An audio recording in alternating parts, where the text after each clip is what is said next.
Hallo Dave, darf ich dich stören?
I say hold up, got my glizzy, bang, bang.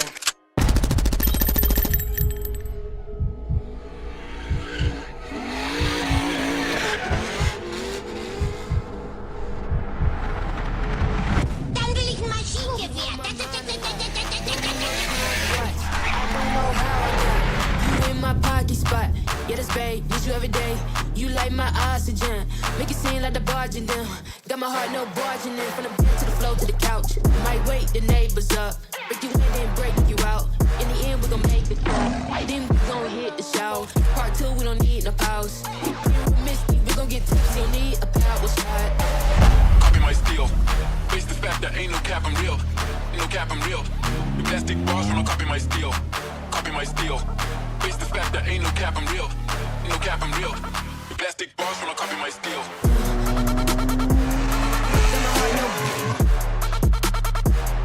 I know, but the bed. Break you in. Get us every day. Got my heart no. I know, but the bed. Break you in, then. Get us every day.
Hey, was macht unseren ActoRacer eigentlich so besonders? Hier in unserer Werkstatt haben wir verschiedene Stationen. Unter anderem kann man unsere Rohrahmen erblicken. Alle Teile sind sehr hochwertig produziert und bestehen größtenteils aus sehr robustem und verschleißfreiem Stahl. Hier vorne sitzt Esther Lingau, sie ist für die Entwicklung zuständig. Sie arbeitet mit unserem 3D-Drucker und der CNC-Fräse. Dort haben wir Simon Lingnau, er arbeitet gerade am ActoRacer Pro. Und dort hinten haben wir Rüdiger Schulze, er ist für unsere Elektronik zuständig. Wir arbeiten komplett in Handarbeit. Das kann man zum Beispiel am ActoRacer Lite sehen. Hier in fertiger Montur. Unsere restlichen Simulatoren stehen im Showroom und die zeigen wir euch jetzt im Detail. Kommen wir nun zu den Teilen, die unseren ActoRacer so einzigartig machen. Die hauseigenen STL-Aktoren. Je nach Modell sind bis zu 7 Stück verbaut, wie zum Beispiel hier hinten am Sitz. Dadurch bekommt man das richtige Feeling beim Bremsen, beim Beschleunigen oder man spürt Lateralkräfte. Dazu kommt ein Traction Loss, welches ein ausbrechendes Heck simuliert und wie zum Beispiel hier am ActoRacer Ultimate 4 Aktoren an der Unterseite, die das Fahrwerk simulieren. Und dadurch bekommt man das richtige Feeling für Bodenwellen, für Steilkurven oder ob die Strecke hoch oder runter geht. Und damit das am Ende alles zusammenspielt, wird hier richtig programmiert, die Rennsimulation vorinstalliert und hier unsere Motion Software kann an den jeweiligen Fahrer angepasst werden. Und so sieht das am Ende aus, wenn unsere ActoRacer in Action sind, wie zum Beispiel dem ADAC Sim Cup, der RCN oder unserer eigenen ABA Esports Series. Vollgas!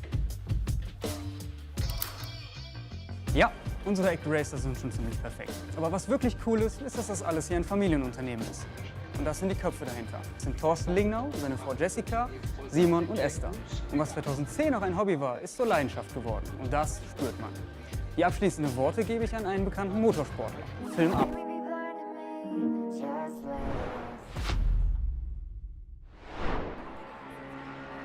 Hello everybody and welcome to the first round of the Sprint Series, the first 2 races of this new season, the RennWelten Sprint Series, which last year, put on an amazing show for all of us, and we hope to continue it this year with 5 or, no, I should say 6 or, no, 5, can't count.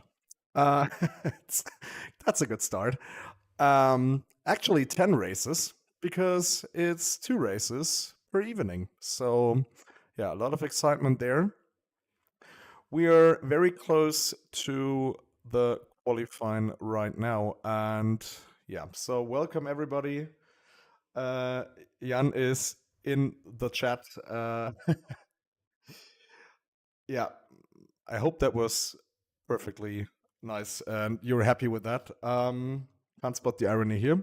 Well, guys, you don't want to see me talking, you want to see some action, so we have 2.5 minutes left in free practice, and I think we should just jump right in there. Currently at Tobias Gebel's car.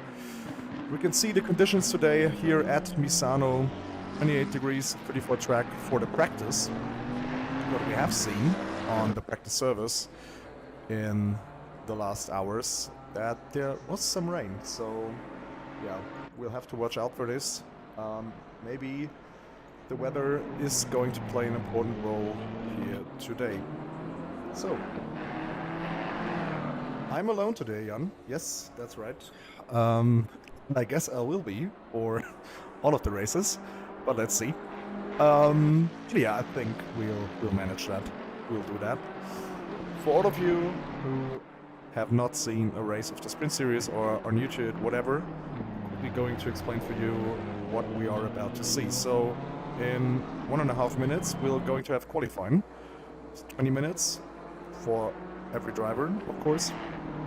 Then it'll be a 60-minute race with mandatory driver swap, mandatory refueling of at least 1 liter of fuel, and one of the important parts, we have 4 sets of tires. So essentially, it's set for free practice, set for qualifying, and 2 sets for the race. But of course, each team can split it as they want. And we have a 20-minute window as well. So that is for our first race. And then for the second race, we'll have a reverse grid for the top 15. So whoever finishes P1 in race 1 will start P15 in the second race. Again, we have a driver swap, of course. In the second race, however, there's no refueling allowed, and there's also only 1 set of tires. So you have to really be careful with tire usage here. And again, 20-minute pit window. We have 36 cars today, I think. Let me check. It's only 30 on the server right now, but 36, I guess, have been registered. But yeah, 30 cars at the moment.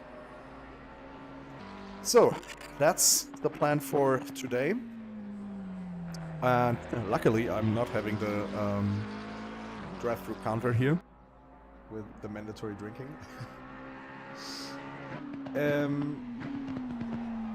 Barbecue, this league I mean, don't know how you define private.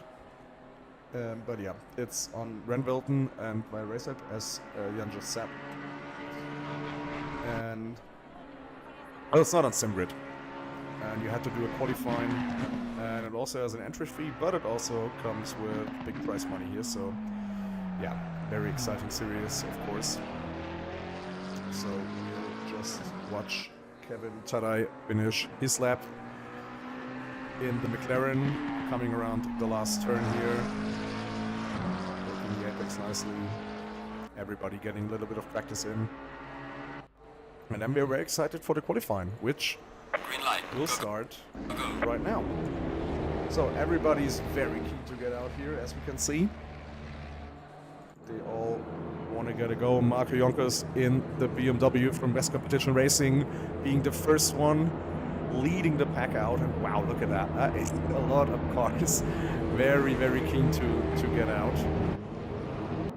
Of course, here at Misano, there's a very long pit exit. Luisa, hello, moini. So, let's see what they'll all do. Real big of a queue. They all have to find their gap, so yeah, it's going to be interesting in the last sector what everybody will do. 2 BMWs in front. Daniel here at P2, 4 at the moment in the AMG, followed by a Lamborghini. Oh, now I picked the Ferrari. Shame on me.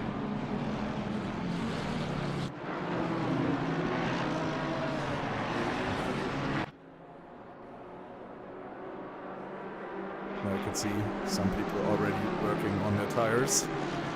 And it's going to be interesting, I think, how everybody is going to find their gap. Some people still leaving the pit, as we can see, and now I guess they're all going to slow down.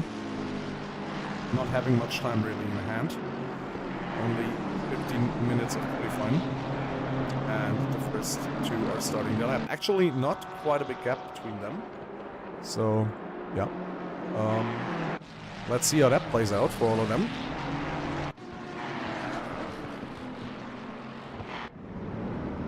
But here it is, the gap that I've been talking about. Everybody's queuing up, wanting to find their own spot, their own place. Remember, it's ACC, so tires are not really there in the first run. It's more likely the second lap that will give you the best lap time. And I think for starters and to get familiar with the track, we'll go on board here with, if I find the right camera, which I don't, on board here with Dennis Schöninger, approaching turn 1, a little bit of braking, right-hander, stay to the right, turn into the left, hook the apex nicely, then that turn is flat out if you hit it correctly. Get a lot of undersea here, then stay to the left, brake hard, hit the apex, then another apex coming up. You have to place your car all the way on the inside, then all the way to the left. Don't go too far to the outside, as I did. I think that lap is still valid, but it was close. Then position your car all the way to the right, use all of the track as you can see. Hook the apex nicely, you did that very well. On the exit, again, all of the curb needs to be used, and then that's one of the most trickiest turns. That is an interesting line. I've seen that one before, but that worked perfectly well for him. Positioned the car nicely, and now he has gained a lot of speed on the main straight. So I think, from what I've seen, that should be quite a good lap, but there are a few more tricky turns coming up. Fast right-hander here, braking. Again, careful on the exit. Hook the apex here on the inside nicely. Position your car to the right. Then that left one should be flat easily. Oh, he came right there. That, I think that lap was not valid. Let's see.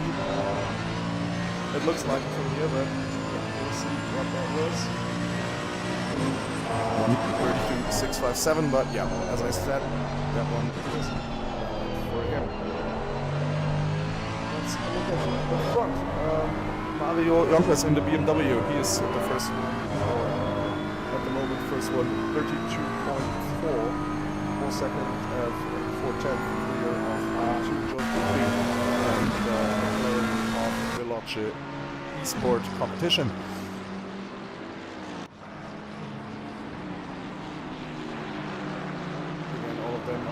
Posting faster lap times. I can show you the pole and the gaps. Of course I can. That same.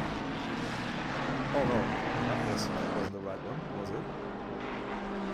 Is it this? No, it's not this. I'm stupid. Yeah, maybe I can't. Maybe I can't. Let me figure that out. Let me figure that out. Just enjoy George's lap, and I'll try to do that. Just give me a moment.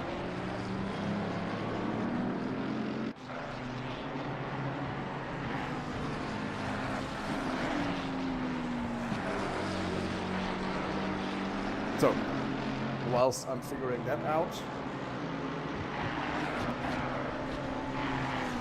I can tell you who's P1 at the moment. It's still Mario Jonkers with a 1:32.4, followed by Luke Whitehead, who posted his fastest lap of the session so far in the Mercedes AMG from Veloce Esports, 1:32.61. So it's all very close here at the moment. A lot of them actually in the 36.2s. And I'll quickly figure the tower part out. Yeah, sorry he's doing all the streaming stuff a lot more than I do, so yeah. Manuel, if you tell me the car number or driver's name, I'd love to go there, no problem.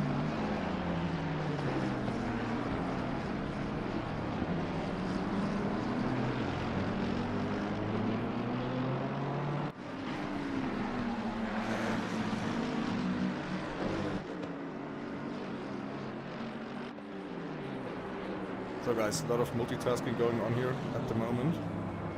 Does anybody in the chat know? I know there is a key combination. It is something like, I don't know. I knew how to do the towers thing. I don't know right now. But we'll figure that out eventually. If all of you want to see it, we'll do the quick workaround. So as you can see, Yonkers and Fischer at currently. So that is the standings at the moment. It's very, very close, as we're used to. A lot of them are now in the pit lane. Wir haben from RennWelten Esports. He is a little bit of improving. So Mane wants to have number 85, which you, of course, can have. There we are, racing point in the Aston Martin. Currently, oh, and then that was an up track, so I think they'll go to the pits.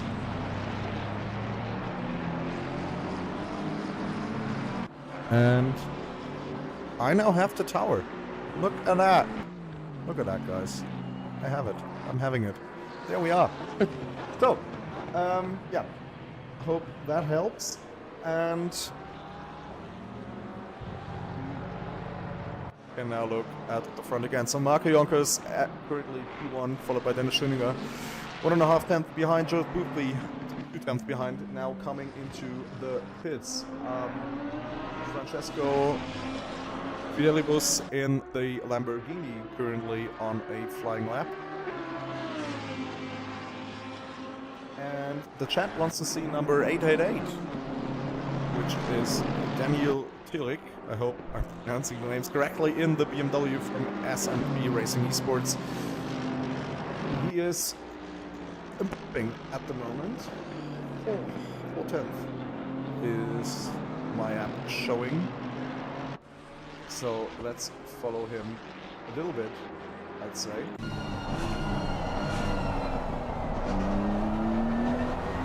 Looks nicely. A lot of improvement for him right now.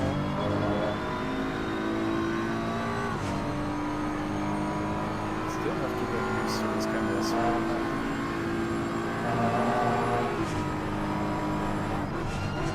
Well, let's see. Tricky last sector. He did that one nicely. Find the braking point. I think it was fine. Maybe a little bit wide, but didn't cost him too much. My delta show, but he is avoiding that map. My delta was showing he is on a real good map. So, red was the amateur ranking, red, but I guess none of them here participating is an amateur. So who knows why everybody's red?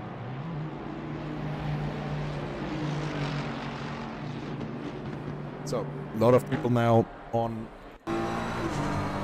their outlet. Malinowski, for example, showing his outlet, as well as Dennis Schöninger, who is about to start his lap. Just right behind him. So I'd say we follow George for his, it might not be his final attempt for a flying lap, but at least second to last attempt. So let's see what he'll do. Coming up here at turn 1, working up the apex nicely. Car is rotating beautiful. That one's flat all the way. Not too much understeer there. track. And now again, this tricky double apex. A little bit of oversteer there. That might have cost him just a little. But he's beautiful on that exit.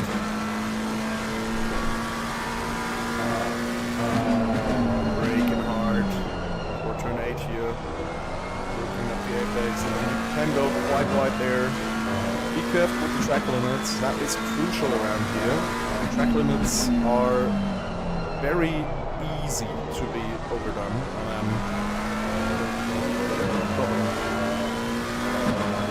My voice is super quiet. Oh no. Oh dear. That's the case. Or maybe the cars are too loud. Oh, we'll figure that out, guys.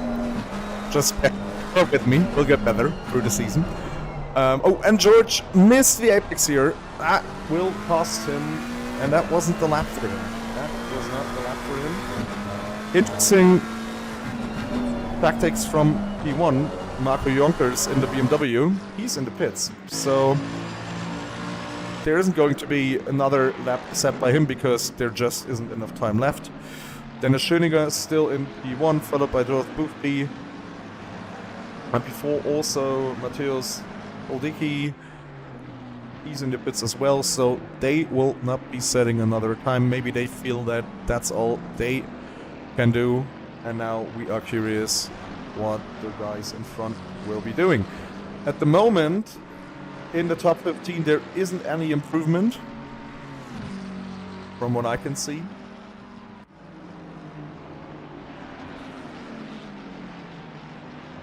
So what Marco Jonkers did there, that was actually an impressive lap, you have to say.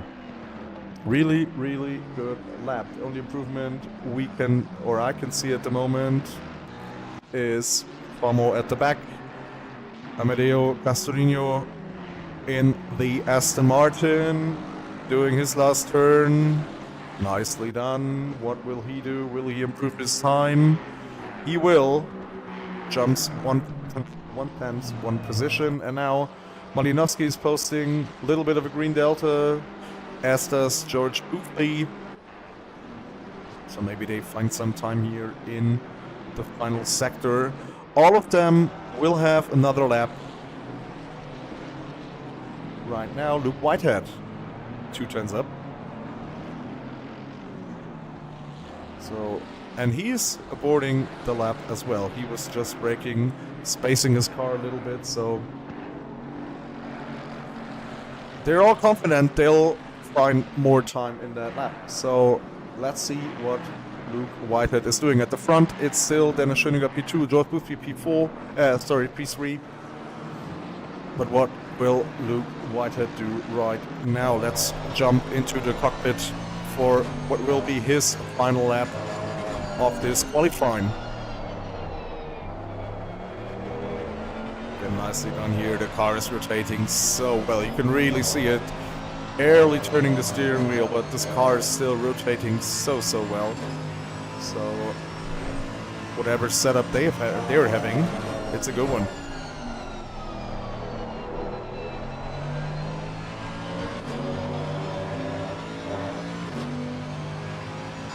Now coming up to one of the most crucial turns here on the track.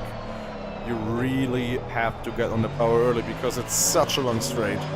And if you're a little bit too late here on the throttle, you're losing all the way down to that final sector, so you really can't afford to do that. He's still a 10s up, as my delta is showing, so we are very curious. What will he do? What can he do? Can he find some more time? He is missing 4 tenths to 1, so that is going to be very tricky. A little bit of oversteer here. That turn is beautifully done, flat out, and now it's all or nothing in that turn for him. He managed that quite well. What can he do? Where will he finish for the first race? Still P8. He improved a little bit, but as you can see, the gaps are so close. He improved a little bit, but real kudos to Marco Jonkers. That was an impressive lap, and remember guys, he did that long before all the others went out, so he really did an impressive lap. That is really kudos to West Competition Racing and to Marco here for that lap. Wow, beautiful. So, that is it for the qualifying, for the most of it. I'm sorry, we still have few cars left trying to improve their lap time. One of them being Francesco Fidelibus in the Lamborghini. Let's see what he can do. Can he find some more time? He does, and that moves him up to P9. So you can see the gaps are that close. Even a 10th can move you that far up. So really, really impressive pace and skill level from all of you guys here driving. And that was it, guys. Qualifying done for the first race of this sprint series here at Misano. We'll quickly go back to whatever camera set we might have. And now it's 4 minutes until the race is starting. It is, other than in practice, still dry. Also, the weather forecast is quite good. We have 29 degrees, 34 degrees track temperature, and the forecast at the moment is, it's a bit cloudy, but the sun is still out, so no rain in sight.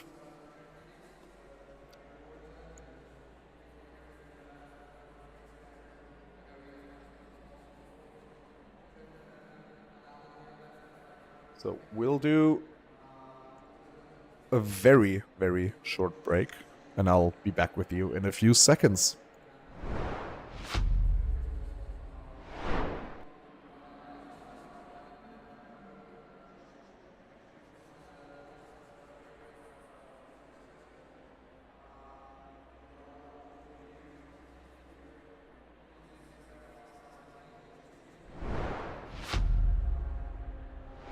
So guys, the starting order for the first race of the RennWelten Sprint Series here at Misano. It is Marco Jonkers, P1 in the BMW, followed by Dennis Schöninger, George Boothby, Bastian Richter, and Thomas Schamaitat. So, quite a lot of BMW AMG here at the front. Nikodem sorry for if I pronounce the name wrong, Ksopsik at P6, Jaroslav Honzik, P7, Luke Whitehead, P8, and Leon Schubeck at P9.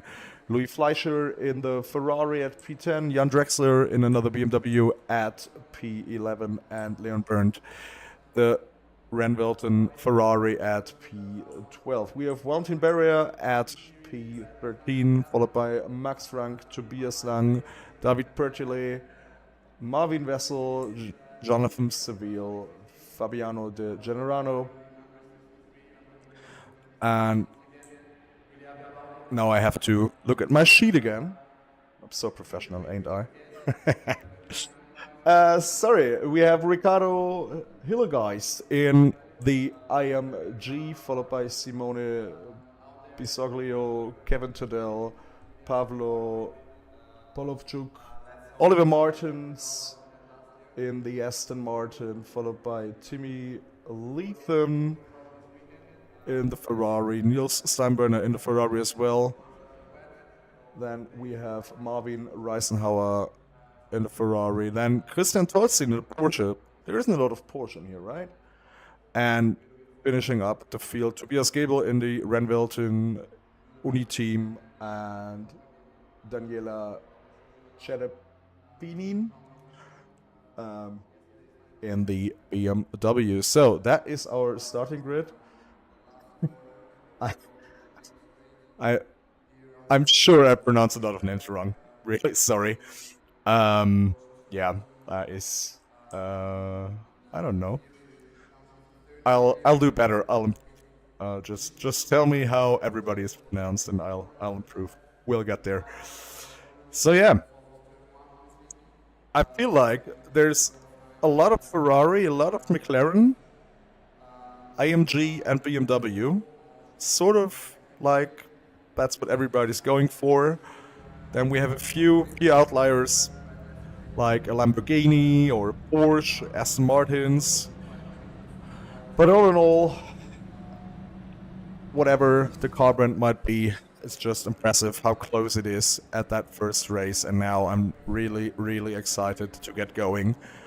And off we go for the formation lap for the first race of the RennWelten Sprint Series here at Misano. Remember, guys, it's 2 times 60-minute race, mandatory driver swap. We have 4 sets of tires for the first race. I guess most of them used 2 of them already in qualifying, so whilst they driver swap, they might also go for a tire swap. I can totally imagine that. And in the second race, there is no tire swap. There is only 1 set of tires, so yeah, it's going to be very, very interesting what they will all do.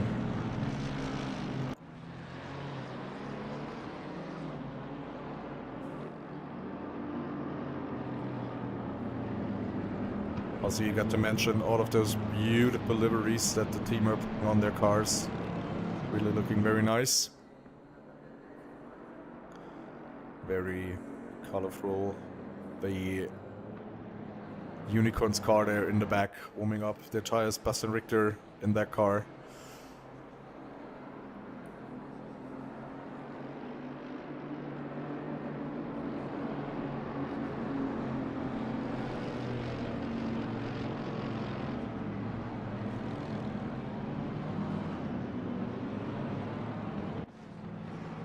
And now they are all approaching this long straight.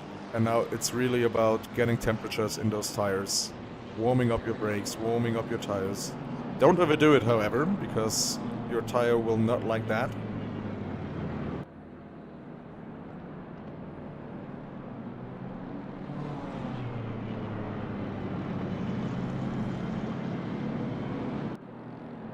And now also let's see how everybody will approach that first race. I mean, there's a lot of races to come. And it's not win or lost in the first turn. But we'll see. So now it's double file formation. Everybody's lining up.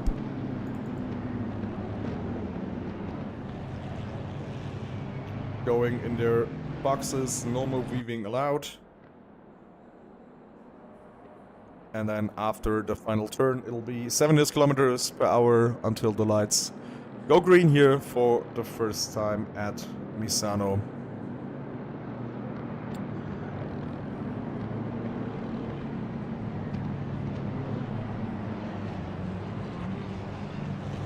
And now everybody approaching that final turn, lining up here at Misano for the first race, and it is green light. Off we go here at Misano RennWelten Sprint Series. Marco Jonkers already P1, can line up right in front of the AMG. Doing that really, really nicely, so he can keep positions behind. Oh, they go 3 wide there.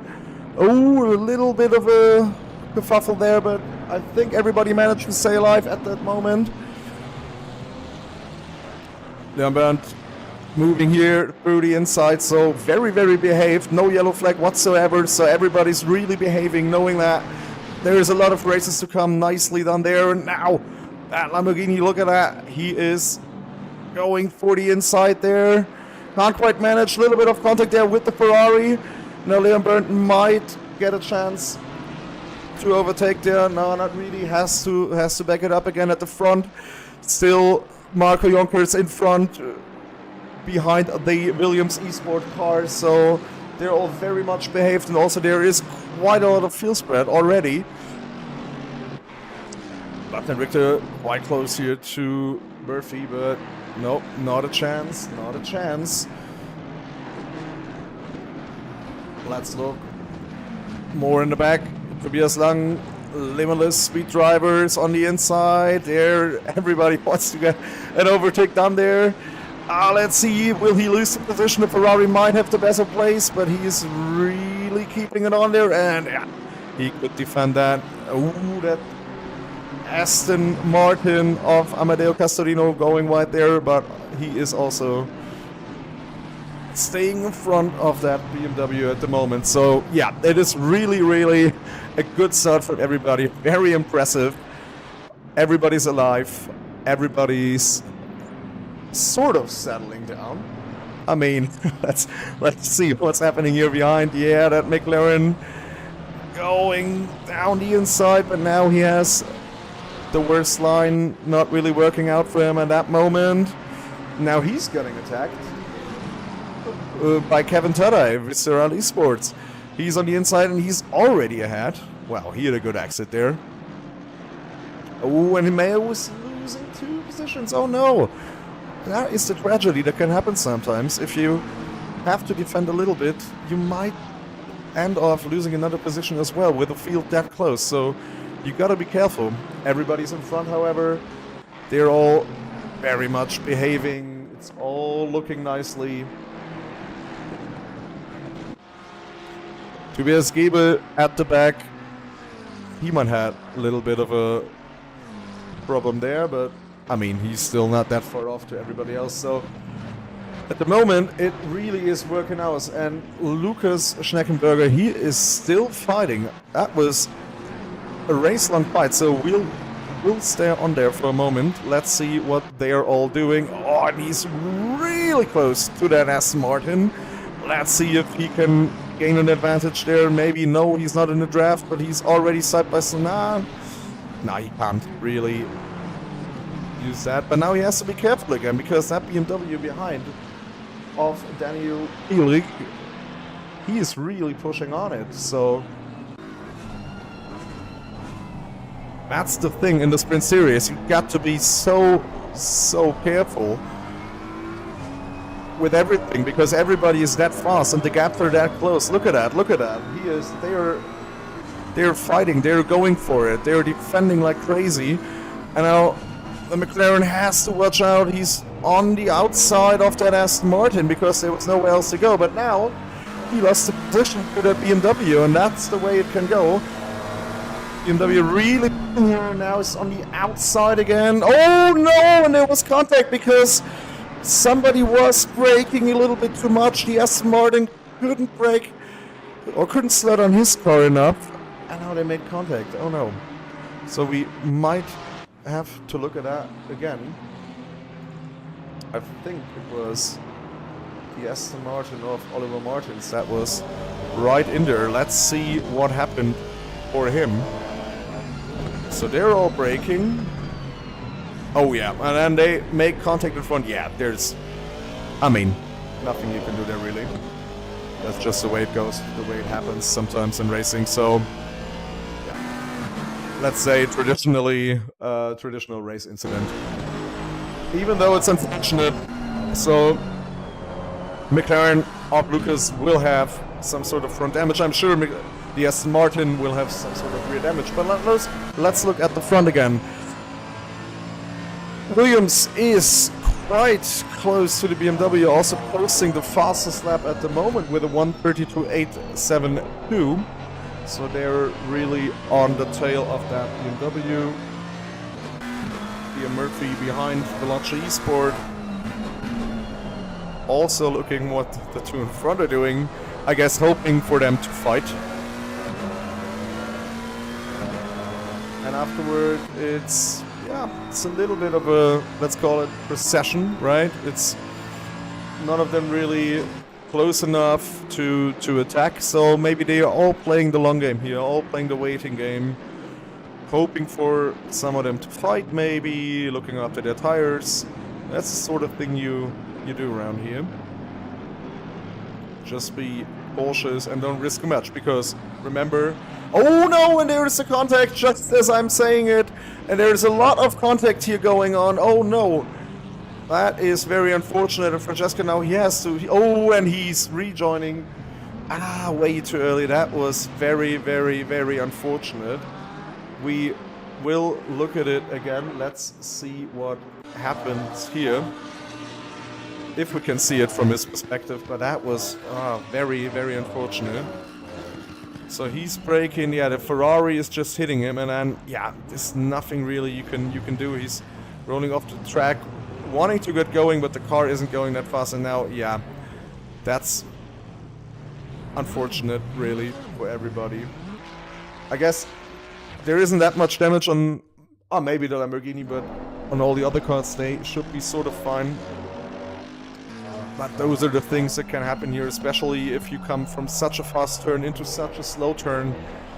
Sometimes very, very hard to judge how much the car in front of you will brake, what they'll do. But yeah, Jan, I guess I'm on the same page with you there. Yeah, that was an unsafe rejoin. He should have waited there. But yeah. That's what happens. The stewards will have a look at that. We have a look at the action here in front. Wojtek Fiala, he chasing Marco Jonkers in the BMW. They're very, very close now. Only 3 tenths separating them, so it's only 2.5 tenths now. So, yes. Fiala really wants to go, and I guess wants to overtake him.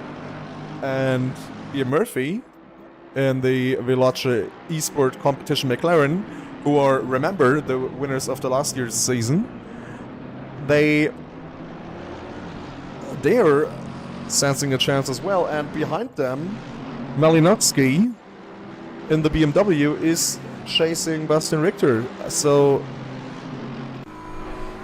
we sort of have a fight, then a car, then a fight again, and then a car behind waiting, Luke Whitehead. So that's the situation here at the front. Let's see how that turns out. I guess nobody wants to do a risky move at that stage of the season, so I guess they'll all behave. Thomas Schammerteit here behind at P7. And Leon Berndt in the RennWelten Ferrari, currently at P9. We'll have a look at Jonathan Seville in the McLaren, chased by Sven Boss, Skidmark Racing, a Lamborghini. Remember, that is one of the cars that was caught in the accident with the Lamborghini, and he's really pushing there. That was very close, but he managed to slow his car down, so you can see he's also want to get going. Understandably so, because behind him there is quite a big train, so understandably he wants to get a move on that McLaren in front of him at B13. We have a 5-second time penalty. Simone Zoglio, he's, again, sorry for my pronunciation. He has a 5-second time penalty. Oh no, it's a 10-second time penalty. Even I'm not sure for what. I could not read that, but his car also seems damaged. So yeah, there might have been an accident that. No, that should be for the Lamborghini incident, maybe. The car he pushed. I guess. If you guys know more, just let me know. And he's also being chased by the McLaren. The fight for P25, but there are also no maneuvers at the moment. Schenkenberger, he is being attacked by the McLaren here at P22. Romanenko going side by side into that turn, and now let's see who got the better exit, who got the better top speed. Romanenko, of course, having that inside line, so he'll have the better line for that turn. Can he stick a move? Oh, that was very, very close. He had to slow down a lot, and now Steinbrenner in the Ferrari coming for him. Oh, and they touch, they make contact. All fine, everybody survived here. And you can see it's so close, and if you have a little bit of a moment or have to brake a little bit too much, the car behind you is right on your tail, and it's very and Steinbrenner, yeah, that looked like a little bit of a moment. He got a little bit sucked in by that curb, lost a bit of time there.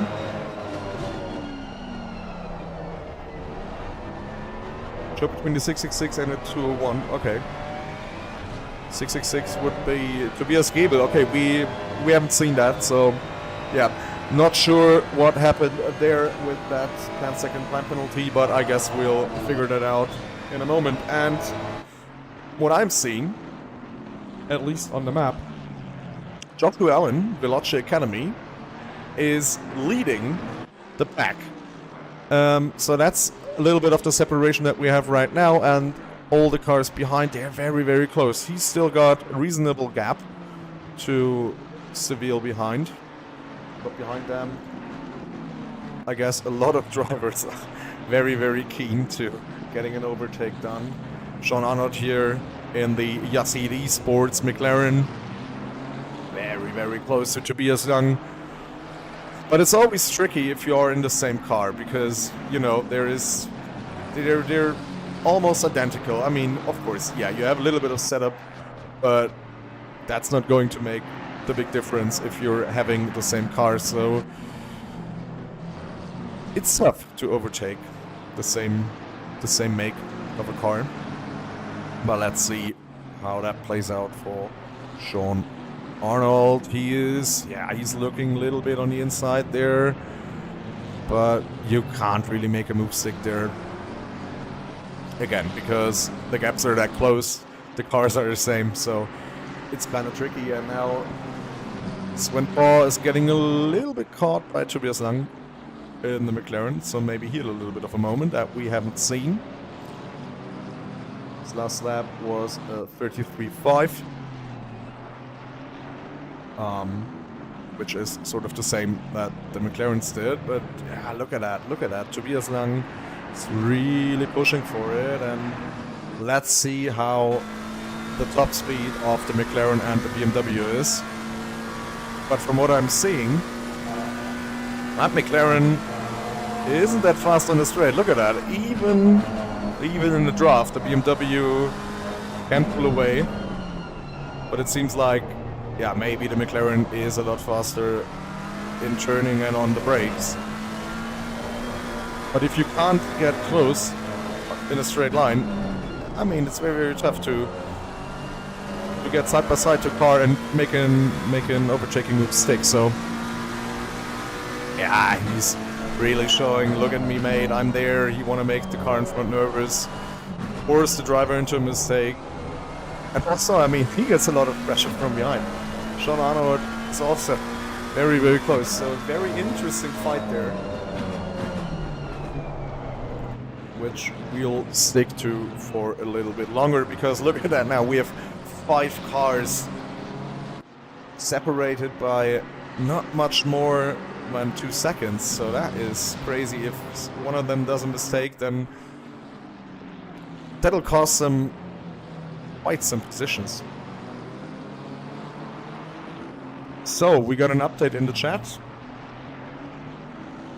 Incident lap 1, 5 seconds for number 201 for avoidable contact. All right, thank you for the information, very much appreciated there. And we see the BMW making a move stick against the Ferrari of Oliver Martins. Yep, and that is already done. And does it, oh no, it's not Oliver Martins, it's Lucas Bergold, sorry for that. But you can really see the BMW having quite an advantage on the straight. He could just breathe by on the straight. And the McLarens, as we have seen, Tobias Lang and Sean Arnolds, they already have that figured out as well. Can't really get closer to that BMW in a straight line because it's just that much faster. And that is an interesting thing that I guess will also be an issue, or depends who you ask, but being an issue for all of the cars behind of Marco Jonkers, because even though they might be a little bit quicker in the turns or on the braking, they just can't get close enough to that BMW in a straight line. We can have a look at that here again. I mean, Fiala might be a little bit far behind. Still, Should be a little bit of drafting, but no way that he is getting any closer to the BMW. So BMW here having quite a nice position. So I'm curious to see what Malinowski, for example, will do in his BMW. Because if he's getting close enough to that AMG, he might can make a move stick on the straight line. But as you can see, and that's the let's say beauty, some might disagree, but that's the beauty of BOP as well, because as we've seen, the BMW is very fast in a straight line, but in the turns he can't really gain on that AMG, so the AMG can stay in front. So it is going to be very, very interesting what is going to happen in that race. So let's look at our RennWelten car, the Ferrari of Leon Berndt, number 71 Ferrari. He is behind an AMG of Vladi and Thomas Schamaitat in the BMW. Comfortably behind there. Amadeo Castorino in the Aston Martin. Also, there's a little bit of a gap behind. So at the moment, all of them are, sort of driving just behind one another. None of them really can't make the move stick. Let's look at the back here. What happened there? Christian Tolzin, DXC Motorsport. I think that Porsche might have taken some sort of a hit. Not so sure. We might find out later what happened there. Tobias Gebel from the RennWelten Renault team in the McLaren, having a comfortable gap behind and quite a big gap in front. 4 seconds at the moment, so he will do anything to get that gap down. Vincent Burl from Next Neon Racing in his AMG, he is quite close to those two guys in front. So he might be trying to make a move stick.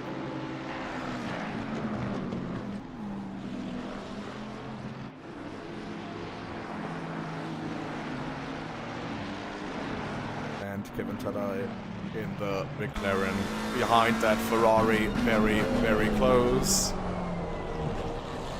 Yeah, he wants to get going. But you can see it is very, very tough to get an overtake down here. You have a lot of, let's say, medium speed corners where dirty air definitely is playing a role or having its effect. Then you have some turns where you can't really overtake even though you get a better run. And then you have very long straights where, depending on the car you're driving and the... Oh my god, and that was very, very close. And now the AMG is coming by, and he closed the door there. We'll have a look at that again. That was very unfortunate for both of them. So we'll take a look. I got a better onboard there. I don't know. Let's take this. So, as we've seen, the McLaren was in front. Braking, got very close to the Ferrari, had to overbrake a little, open up, and then he turning in. And the AMG just so slightly hidden. That was very unfortunate for both of them. But those are the things that can happen in a race. So, as you might have heard, pit window has opened. So, all the drivers are now able to get into the pits, refuel, change tires if they want to, or if they have another set left, and then swap their drivers. That is now also very interesting in terms of tactic, because if you nail the pit stop, you might gain a position, especially all the guys here in front, like P1. It's going to be very interesting what they are choosing to do.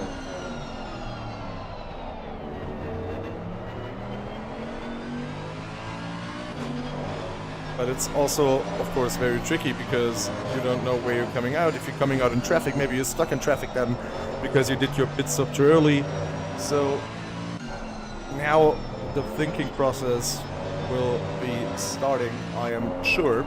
But at the moment, as I can see, most of them are staying out. Number 55 car, Visceral Esport, they have been into the pits, changed their driver, as well as Vincenzo Zospieri Racing, a Lamborghini, now with Schubeck as the driver. And another thing that's very crucial here is the pit lane, the pit exit, because as you can see, it is such a long pit exit. You're cutting a lot of the track, but you're also driving a long time with just 50 kilometers per hour. So the tires are getting cold, the brakes are getting cold, you can't really get temperature in, and that'll cost you maybe the first lap or the first 2 laps until you got temperature in the tires. So that's also something to keep in mind. And it's not very easy to time your pit stop perfect right. And I mean, as we know, ACC pit stops also a little bit of a mini game. You have to hit your pit position perfectly, and sometimes you just are not able, and it's a few millimeters off and you lose 2 or 3 seconds. So, and in that field, 2 or 3 seconds can cost you a lot of positions, as we can see right here. So Jonathan Civil haven't been in the pit. Luke Whitehead now in the pits for Veloci Esports. So he's the first of that top 6 who's pulling the trigger, who's saying, well, you know what, I'm going in, I'm having enough of this, and I'm seeing what I can do. Max Frank is following him for Sprout Esports. Went into the pits at P12. And now, yeah, they're overtaken by a lot of cars. But from what we can see, they should have clean air. So that would be pretty much perfect for them. Coming out in clean air, not being in any fight, not being disturbed by any of the cars. That's essentially what you want to have. But yeah, as a driver, those pit stops, they're just so long and so it takes forever, as you know. So Luke Whitehead gave the car to Aiden Walsingham, who is now coming back out and trying to gain a lot of positions. So let's have a look at the front. Marco Yonkers could pull a little bit of a gap, as it seems. Gap increased to 0.8 of a second. Here Murphy behind, following with 3.2 seconds. All of them are still staying out. None of them reacting to the Luke Whitehead move. Bastian Richter behind Malinowski. Then Thomas Schamatat, who is now coming into the pits for West Competition Racing. So they are reacting to Luke Whitehead maybe. And Amedeo Castorino for the Racing Point Aston Martin now at P7. But remember, most of them still have to come into the pits. Joshua Allen is coming into the pits as well with his Ferrari. They have some damage, so that is also the question at stake. That what do you do? Are you repairing the damage? Are you leaving it? What do you think it'll cost? What do you think you'll gain? Those are all the questions. But looking at the lap times that they posted, I think they could be fine with not repairing it, but let's see what they decide. So at the front, or at the top 5, Bastian Richter following Malinowski in its BMW. You can see the AMG got close here, but again, the top speed advantage is massive for that BMW. No chance whatsoever, even though they are close and in the draft. So it is really the question now, who is pulling the trigger here at the top 5? Who is coming into the pits first? Who might try the undercut? Who might try the overcut? At the moment, nobody wants to go there. They might be afraid of ending up in traffic because a lot of the people did not come into the pits yet. Which, as I said, I mean, if you're Valentin Berrier, for example, you're having free air. He's been into the pits, fresh tires. That's perfect for him. But yeah, depending on where you are on the track, it's very likely that you'll end up somewhere, maybe here, in like a lot of traffic, and then your pit stop advantage or your undercut advantage is gone for sure. So you can't risk that. And now we can see Leon Berndt, the RennWelten car, coming into the pits. So they thinking that they are now having a good spot, a good time to come in, as well as Bergholt and Steinbrenner at the front. Marco Jonkers pulling away nicely in his BMW. So the field spread is getting a little bit bigger.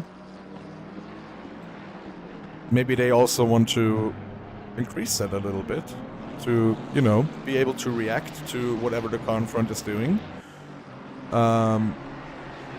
It's like come into the pits or do the opposite of the car in front, and doing that with like 2 tenths behind before the pit entry, that is quite tricky. So maybe that is also playing a role in their tactics right now.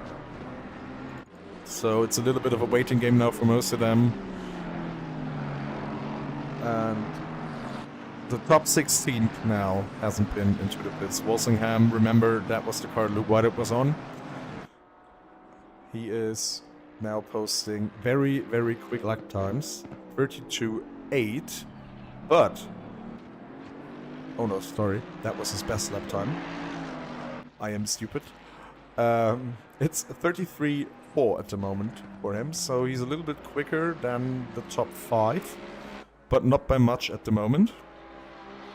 So, yeah, we'll see how that plays out for him. And remember, the later you go into the pits, of course, at the end, you'll have the much fresher tires. So everybody who has been in the pits right now has to do a lot more laps on his tires than all the people who are still out on their first set of tires. So that is all playing a role in such a race. And it's going to be very interesting once everybody was in the pits, how it all played out for them. Valentin Berrier,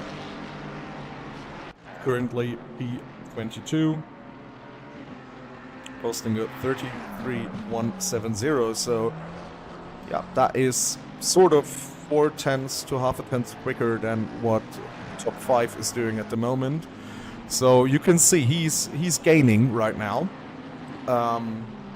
Marco Bischoff, haven't seen him on the stream here, also 33.1.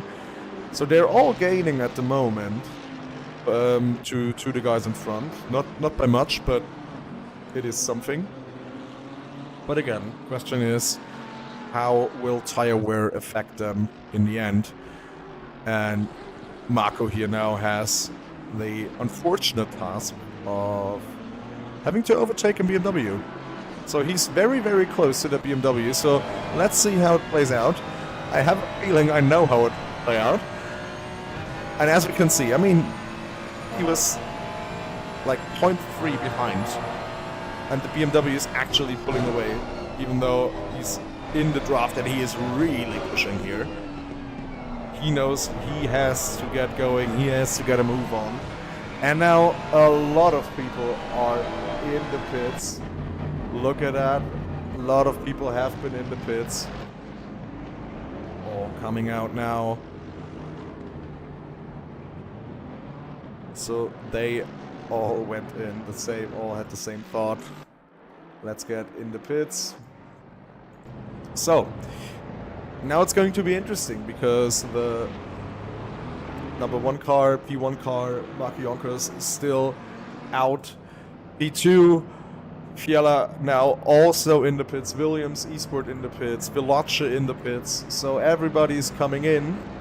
Marco Jonkers, however, West Competition Racing, still staying out. Maybe doing a lap more. Maybe he's staying out for much longer. His lap times haven't been bad, you have to say that. He's a bit slower than the people on fresh tires, but not by much. So let's see how it turns out for him. And also what everybody in the pits is now doing. Tobias Lang now currently at P2, but of course he hasn't been in the pits by now. At the back there is a fight going on. Marco Bischoff in the Ferrari against AMG and the BMW. That is a big fight here going on, and you can see the BMW can't pull away. And Sobchak in the Williams Esports Academy car behind, how he is closing in on them, and he's thinking, yeah, you know what, have your fight, I'll join that, then I'll take both of you. So really interesting balancing of the cars here.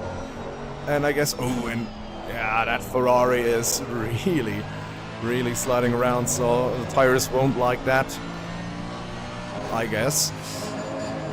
But you can also see the BMW of Van, he is really pulling hard.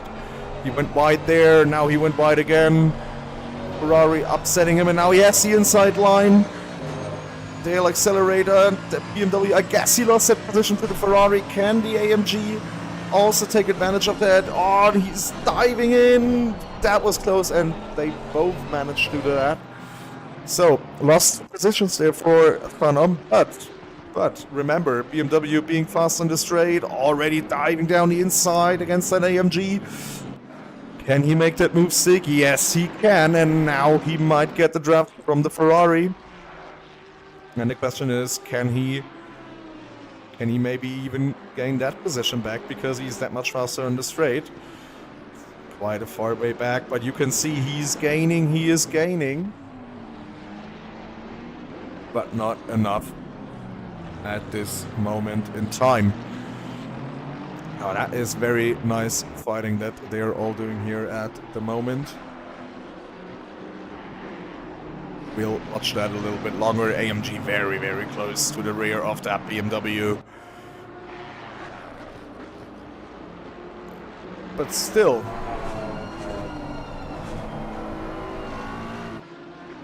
BMW can stay in front even though he has to defend for his life at this moment in time. Sobchak now on the inside, and it is so close. He has the inside line now, but that next turn is a left-hander, but he made that move stick. Brilliantly done by Sobchak in the Williams Esports Academy car. Very unfortunate for the BMW, however. Lost the position there, and now also losing the position maybe to David Pertile. That is the thing that I was telling earlier, that you can't afford to fight too much because you'll end up losing a lot more positions than you would have wanted to. You know, it's going to be acceleration duel all over again. So we'll watch that fight. BMW against Aston Martin. You can see the BMW is gaining so much. Aston Martin blocking the inside. Yeah, he might be complaining that was moving 2 times. Not sure about that. So, position defended, and now we'll take a look at the front. So, West Competition Racing still in front, 1.2 seconds behind Dennis Schöninger in the AMG of Williams Esports, followed by George Boothby. So, the gap sort of stayed the same. Unless, I think, the Veloce Esports AMG, yeah, they gained a position. Actually 2. I think they have in P6, they're now P4, so they went to the pits quite early. That played out for them at the moment, but remember, tire wear and Jordi behind in his BMW. He'll have the fresher tires towards the end, and he has the better top speed, so that is going to be very interesting. Then the Schöninger gaining 3/10 on that last lap. But Gert Fischer the number 1 car at the moment. He just came out of the pits, so he is still warming up his tires, and now he will have the freshest tires at the end and the best top speed at the end. So it's going to be very, very tough for the cars behind to get an overtake done. But let's see what Dennis Schöninger is doing. He has to get a move on. He has to push as much as he can. And if he wants to take advantage, he has to do it right now. Also, I have to say, I'm very impressed with everybody in terms of track limits. I think we haven't seen a drive-through right now. Which is, on this track, that's quite impressive. So, well done. So, apart from Jan Drexler, who is in the pits right now, everybody else has been into the pits. We can now also see Subject can pull a gap to the cars behind David Bertoli in Aston Martin and Danny Phantom. He might have ruined his tires a little bit in that epic fight that he was having a couple of laps ago. Yeah, that's right. Den Tag nicht vor dem Abend loben. Yeah, you can't translate that in English. You can see Danny Phantom has a lot of problems right now with his BMW. I think his tires might be not in the best shape after that much fighting, which of course is unfortunate for him. Let's see how that plays out with Valentin Barrier, who is, even though he's in the draft on that BMW, is nearly being overtaken by the BMW behind him. And oh, and that is, wow, that was, well, how do you say? Was that a dive bomb? What? It was sort of. He was going for that gap that he has seen. Yeah, there's still a lot of time for a drive-through, absolutely. I was just impressed that nobody has won by now. So Valentin Barrier really sent it there into that turn. All went well. Now he has to be careful that he is not getting overtaken by the BMW of Caribbean behind him. So a lot going on here, but at the front, as I've just seen, it's only half a second. So the gap has come down from 1.3 seconds to only half a second between P1 and P2. So let's see how that is playing out. There was an AMG at the back going completely offline. Don't know if that was blue flag, maybe. But let's stay at the front here. Dennis Schöninger is really pushing hard and closing that gap down ever so slightly to that BMW. And I guess he wants to make a move stick early and use his tires. And by the way, thank you for updating me with all the incidents that are happening. So Louis Fleischer, the 711 car, having 20 seconds penalty, both times for avoidable contact. So that'll put them down quite a lot of places. And somebody who does not want to go down a lot of places is Gerd Fischer in his BMW here, currently at P1, because Dennis Schöninger is really pushing. He is getting closer and closer. It's only 3.5 tenths now. So, yeah, let's see what he can do. But as we know, in a straight line, it's going to be almost impossible to overtake that BMW. They have a rocket ship of an engine right now, and we've seen a yellow flag here. The number 31 car, that is Marco Bischoff. What happened there? Let's take a look what happened there. So he's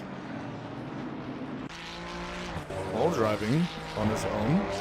Goes ahead. Oh, and he gets... Oh, no. He just hits the curb. The car bottoms out. And, oh, that is very unfortunate for him. That is something that you really don't want to have. But, yeah, that's the thing with those curbs. And then... Oh, lost it again there a bit.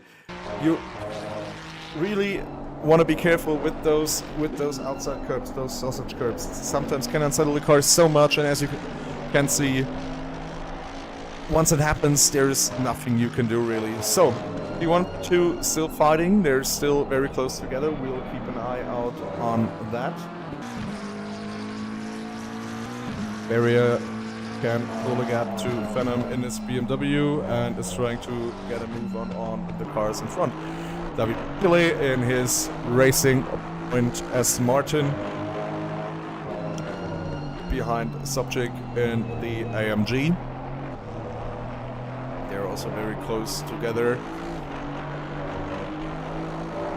And then AMG is coming right, and you can see that Aston Martin as well got caught a little bit on that curb, and he wasn't unsettled as much as Marco Bischoff was a few seconds ago, but still you could have seen the impact of that yellow sausage curb. So it is really, really tricky, and you got to be so careful with those curbs here. And now that Aston Martin is really close, getting a good exit.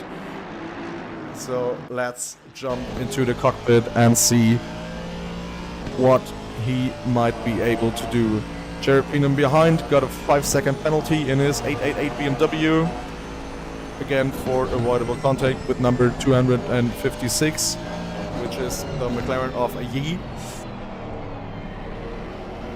Virtually really getting close to that AMG in that final turn. Can't make a move stick right now. We take a look behind Ryan Yi, who, remember, got a 5-second time penalty. Oh no, sorry. That was sorry. Yan Yi was the victim of Jared Peenham with avoidable contact and therefore a 5-second time penalty. So sorry for that. That was wrong information. Of course, he does not have a time penalty. He just wants to get a move going on Van in his BMW.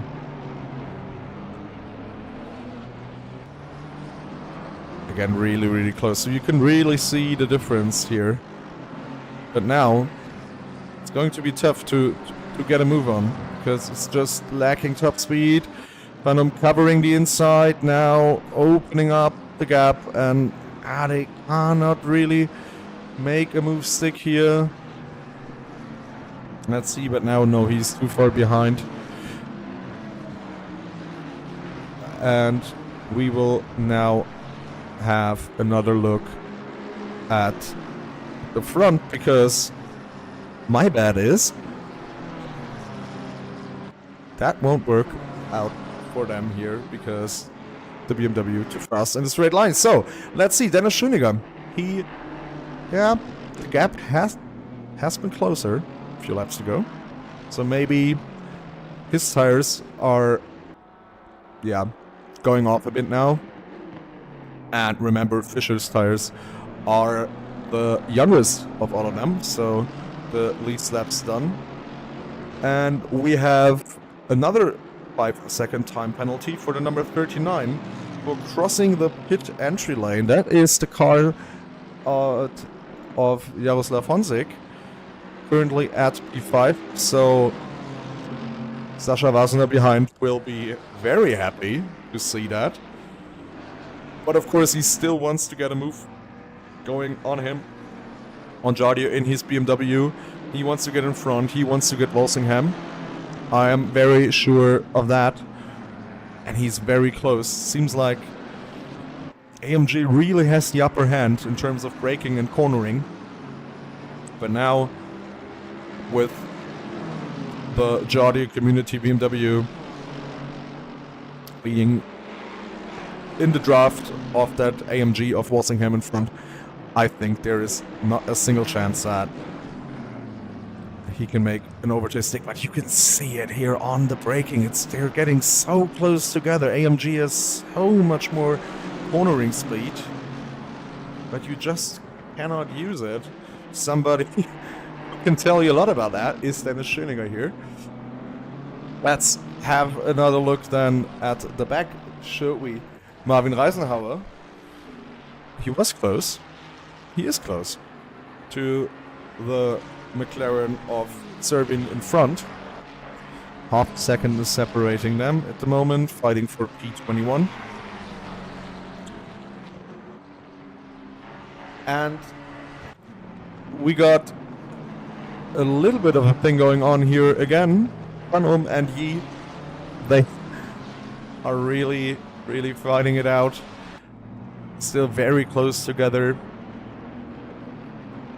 Trying to make a move stick.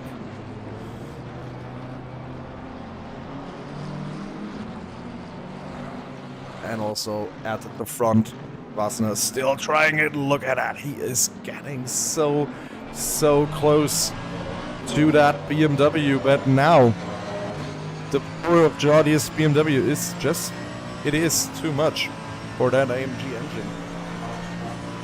So you gotta be creative at that point as a driver. I mean, it's still 12.5 minutes left, so a lot of options there. But now you really have to think, what do you do? How do you do it? And Julian Naumann behind.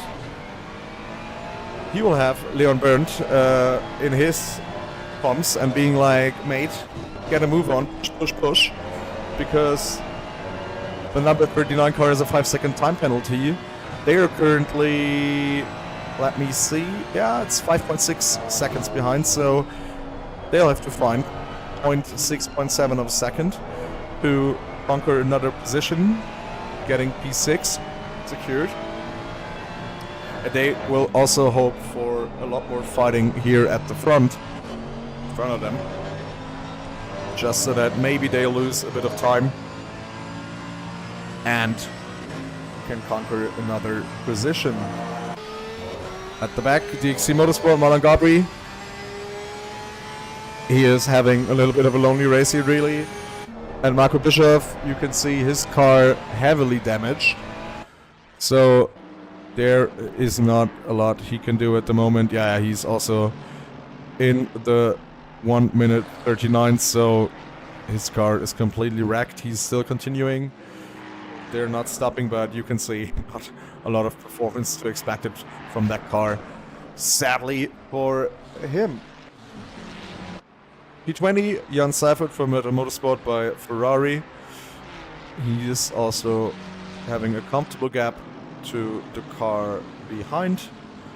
And for him, not so comfortable gap in front, because P18 has a 5-second time penalty as well, so he'll try to push as hard as he can, I am sure about that.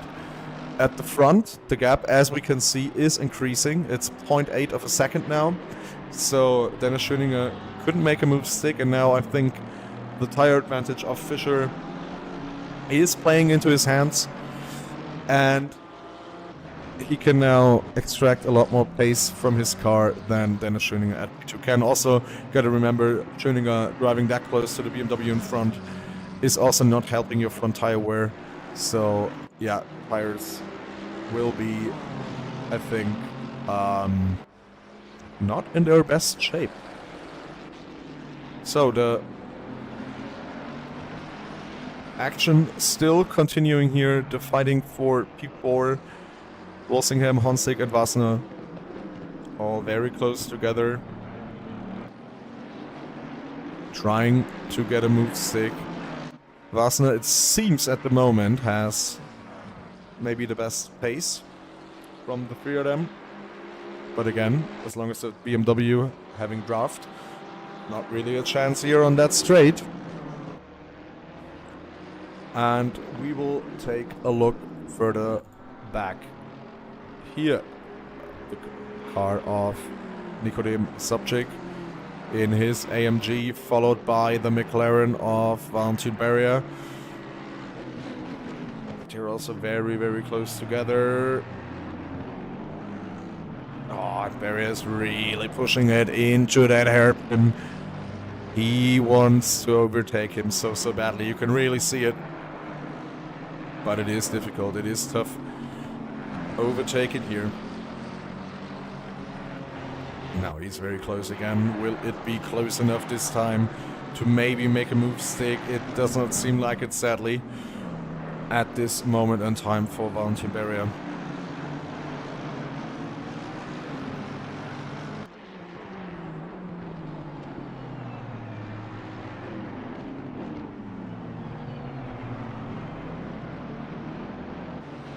It's always impressive how close all the drivers are able to get behind another car, not hitting them, not touching them at all, but being super, super close to the other cars really impresses me every time.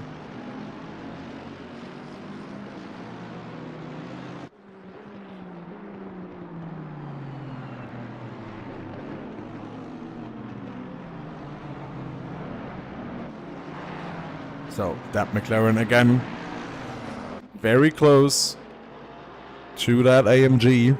Will it be close enough? Also behind a fight that we now know for quite some time. Ryan Yee against Danny Phenom. Not a chance getting by for him at the moment. It's just very, very difficult to overtake here at this track. 7 minutes to go now in this race. Still very impressed that nobody got a drive-through penalty, because that would play a role in this last few minutes as well, with the fights getting closer, the aggression getting higher. Maybe a car getting pushed right, maybe a driver overdoing it a little bit, wanting to find an extra tenth or two to stay safe or being able to attack, and then maybe you're close on track limits and you can get a drive-through, so keep that in mind for the last few minutes. And Ryan Yee really trying to get close to the BMW, but it's just not possible for him at the moment. We will have another look at the front. Dennis Schoeniger now has to let go of that BMW in front. Gap now at more or less exactly a second. Schoeniger, I guess, still quite a nice result. And for sure, he with his teammate are just performing extremely well at this race so far. But remember, guys, there is another race coming up. Another 60-minute race with driver swap, but reverse grid for the top 15. So the car you're seeing right now, that BMW FS Competition Racing, that'll be starting at P15. So it's going to be interesting how that plays out in the second race. How everybody can make the best out of their starting position. Now, oh, and we haven't seen it. Maybe we can see it. The overtake for Ryan Yee in the McLaren. They have been fighting for so long, and now let's see what happened here. Ryan Yee quite close to that BMW of Phenom. Oh, and I think maybe Phenom went wide a bit, because it seemed like he definitely went off throttle, I'd say. So maybe he was afraid of the set track limits and the set drive-through that, yeah, it maybe happened for him. So maybe you thought he was going off the track and you better lift before you risk a penalty, because that would put him down quite a lot. And West Competition Racing BMW will also know that, well, at the next race, with currently being P13, they'll start P3 the next race, so they'll want to keep that position, I'm sure. So maybe it was, yeah, quite a smart move of them. Now we take a look at the number 666 car, the Renn Uni team from RennWelten. Hannes in the McLaren. Beautiful livery, by the way. Axel, well done. Just supporting that you've done that. And here at E11 area, still trying to find his way past that AMG, but it is seeming so difficult to get closer for him. We have the... where is it? I lost my... there. That is another fight that we are looking at. Walsingham, Honzig, and Wasner. All now separated by half a second. So they can't really make a move stick, but that is also the thing right now. Because of the reverse grid format, and because there is another race coming up, and because you know what your car is sort of capable of what to do and what not to do, and you know where the pace is for that race, you don't really want to risk anything. You don't want to make a risky move, maybe risk a penalty or risk it you're getting spun around or whatever, because all of those drivers know and all of those teams know that there is another race coming up, and we can get some more good points out of this. So I guess that's what you can also feel right now in that race, is that everybody is being very, very thoughtful about what they do and what they not do. Which, of course, is completely reasonable. Even though we, watching it, we'd like to see some more overtaking. Come on, guys. Get that dive.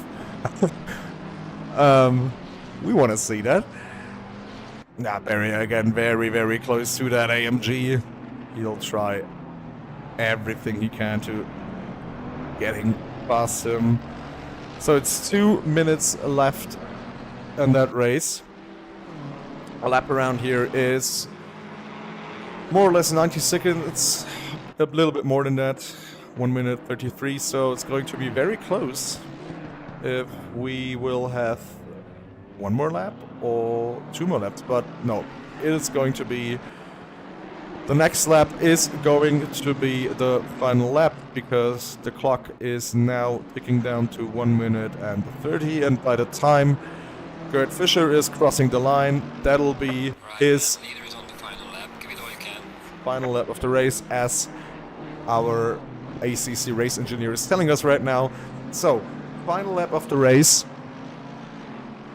If somebody wants to get another position, make an overtake stick, now is their chance. And I think Valentin Berria, he is really keen to do exactly that. So we'll watch out for that. Now giving it everything. Maybe also pushing the car in front into a mistake, making them nervous. Maybe trying that they're getting the off track. All the tactics involved right now. And you can see he's trying to get the better line. Trying to get more speed out of that turn. Maybe position the car next to him, but it is so tricky. It's not really working out for him at the moment. But I am sure he will not give up. He will try everything he can. Going very wide here. He might have had a track limit or two in hand for that. Because he didn't lift. Of course, the drivers know how many track limits they have. And yeah, as Racing League Romania is saying, flawless race from Best Competition Racing, and it is only rightfully so that we now celebrate the first victory, our first winners of the RennWelten Sprint Series at Race 1 at Misano. It is Gerd Fischer for West Competition Racing in the BMW. Really, really well done. Followed by P2, Dennis Schöninger in his AMG, George Booth B, P3, and Aiden Walsingham at P4. So really, really well done to you guys. We take another look at the fight here of Barrier against Sobchik, but I think approaching the last turn now, no, it's not enough for Barrier, so it's Sobchik here at P10 and Barrier P11. What a race, guys. Very, very well done to all of you. It was very fair most of the time. It's no track limit infringement, no track limit drive-through. That is very, very impressive on this track. And yeah, as I've just said, in approximately 10 to 15 minutes time, we'll have all that action all over again, but with the top 15 being in an inverted starting order. So it is going to be very interesting race coming up with all the strengths and weaknesses of all the cars we have seen. So we'll go into a short break. I'll have to go into a short break. And I hope that, yeah, you all stay here, stay with me for another 60 minutes of racing action, which I am really, really looking forward to. So, see you in a couple of minutes.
hold up, got my glizzy bang bang.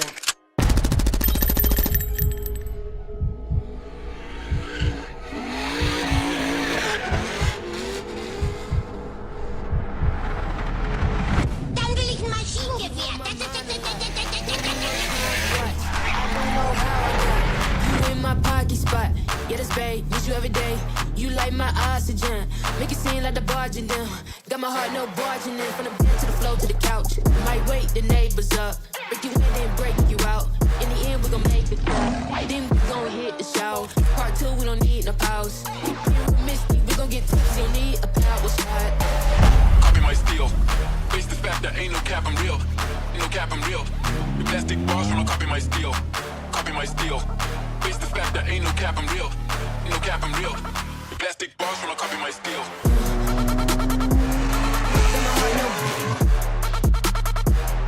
I know, in the bed.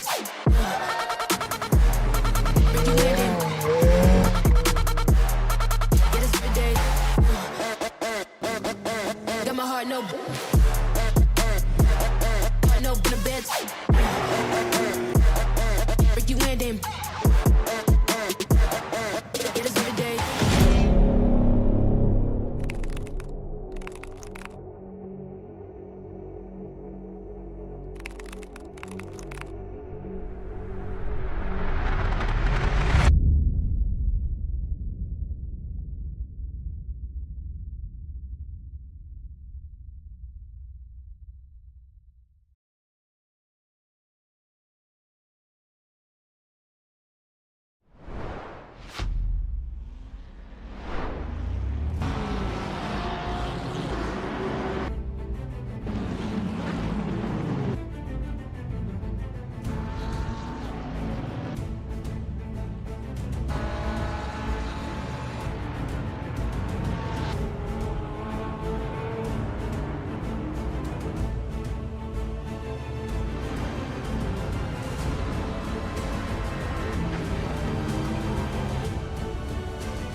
So, hello everybody. Welcome back to the second race here at Misano in the RennWelten Sprint Series.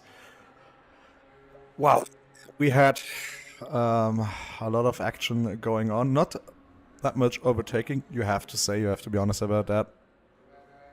But let's see how that plays out in the second round here at Misano.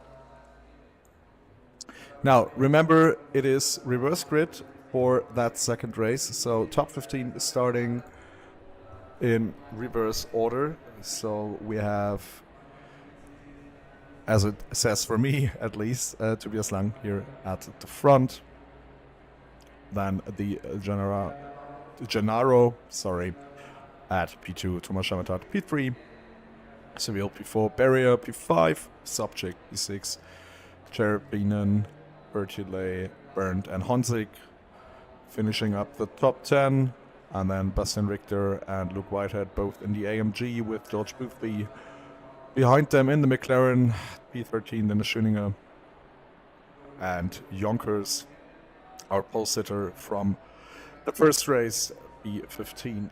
Then it is Oliver Martins, Polovchuk, Fleischer, Steinbrenner, and Litonen in the top 20, followed by Tadai in the McLaren P21, Reisenhauer, Bisoglio, Wessel, Gebel, Hillegeist, and Tolzien We then have Frank at P28. Remember, that's the Ferrari of Sprout Esports having that moment on the curb. Very unfortunate for them. Schubeck at P29 and Drexler in the BMW finishing up the pack. The weather again is looking good. 28 degrees air temperature, 34 degrees track temperature. And we have a minute and 30 left until the race is going on the way. Another hour. This time there is no refueling allowed and also only one set of tires. So tire wear is going to be a lot more crucial, and all the cars are fueled up for an hour of racing, which is, I guess, for most of the cars close to what they're able to get in their fuel tanks. So there isn't much more than an hour of driving time, especially with the warm-up lap and maybe another lap followed after this 1 hour. So cars are going to be fueled quite heavily and no tire changing allowed, which of course is very tricky for the second driver, the driver that is taking the car over, because they have to, well, do their stint on a used set of tires that their teammate had used. So always very interesting, as we've seen in last year's season. So 15 seconds left. All the cars are clicking on drive. Lights are going on, engines are going on. Drivers are getting ready, preparing themselves for the warm-up lap here at the second race at Misano. And we are going now. Andreas Hartmann, I guess it's Andreas or Andre, I don't know. For limitless speed drivers in the McLaren, leading up the pack this time. So a lot of different car makes now here at the top three. It's Danny Phantom, again the driver who did the second stint for Best Competition Racing in their BMW, followed by Ryan Yee. So they too know nothing quite well from the last race. Let's see how that plays out. They might continue their fight, and Valtiberia as well, knowing all of them from the first race. So yeah, it's going to be very interesting. The drivers know each other now. They know the strengths and the weaknesses of their cars and also of their opponents. And we have seen it in the first race. I've mentioned it plenty of times. BMW being quite fast on the straight. But we've also seen that if you overdo it on the tires, you are going to have problems later in the stint. So let's see how it all plays out. Let's see what their respective tactics are. Very quickly here in the Racing Point S. Martin and Subject as well driving here. So a lot of the drivers who did their second stint continue are in the car again for the first stint of the second race. Window remains the same. It's a 20-minute pit window, so it'll open up with 40 minutes to go and will be closing with 20 minutes left on the clock for that race. Remember, no tire swap and no refueling allowed. So cars are now going into double file formation, lining up side by side, no more weaving, maybe a little bit of brake dragging to get the last bit of temperature in the brakes, in the tires, and then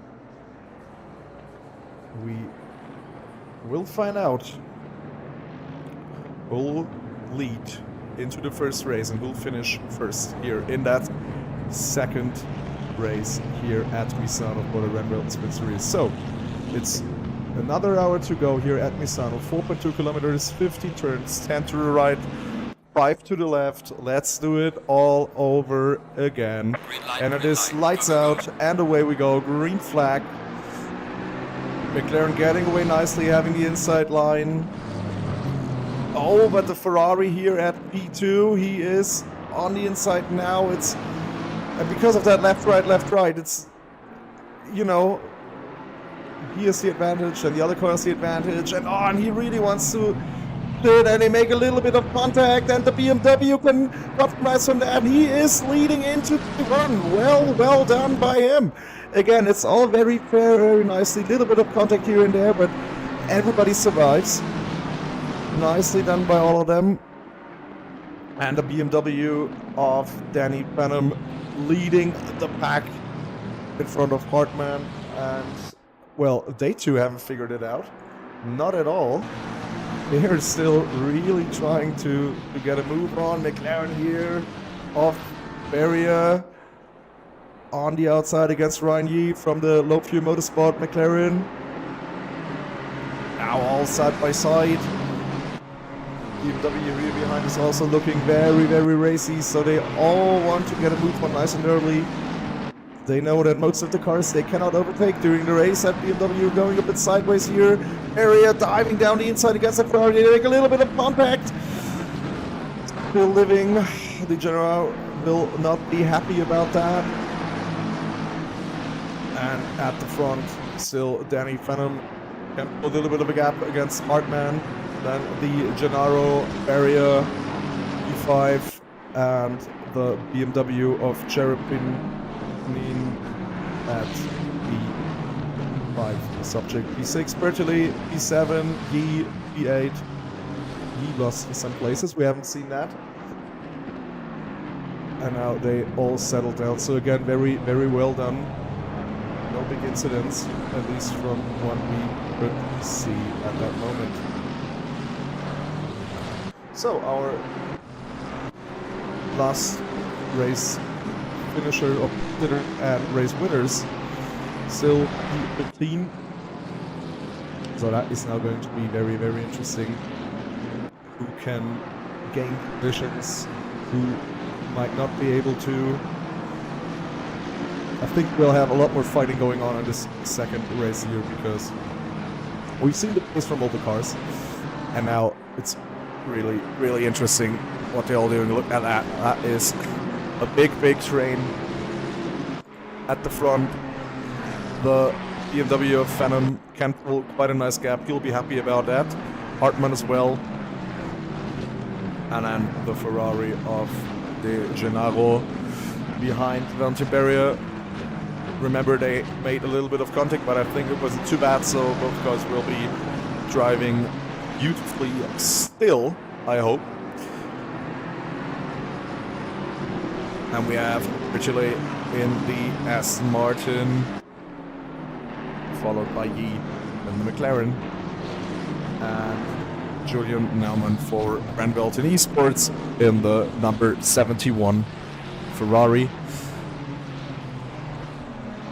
At the back, or not at the back, at B14 I should say, Aiden Walsingham is under pressure from the race winners from race 1.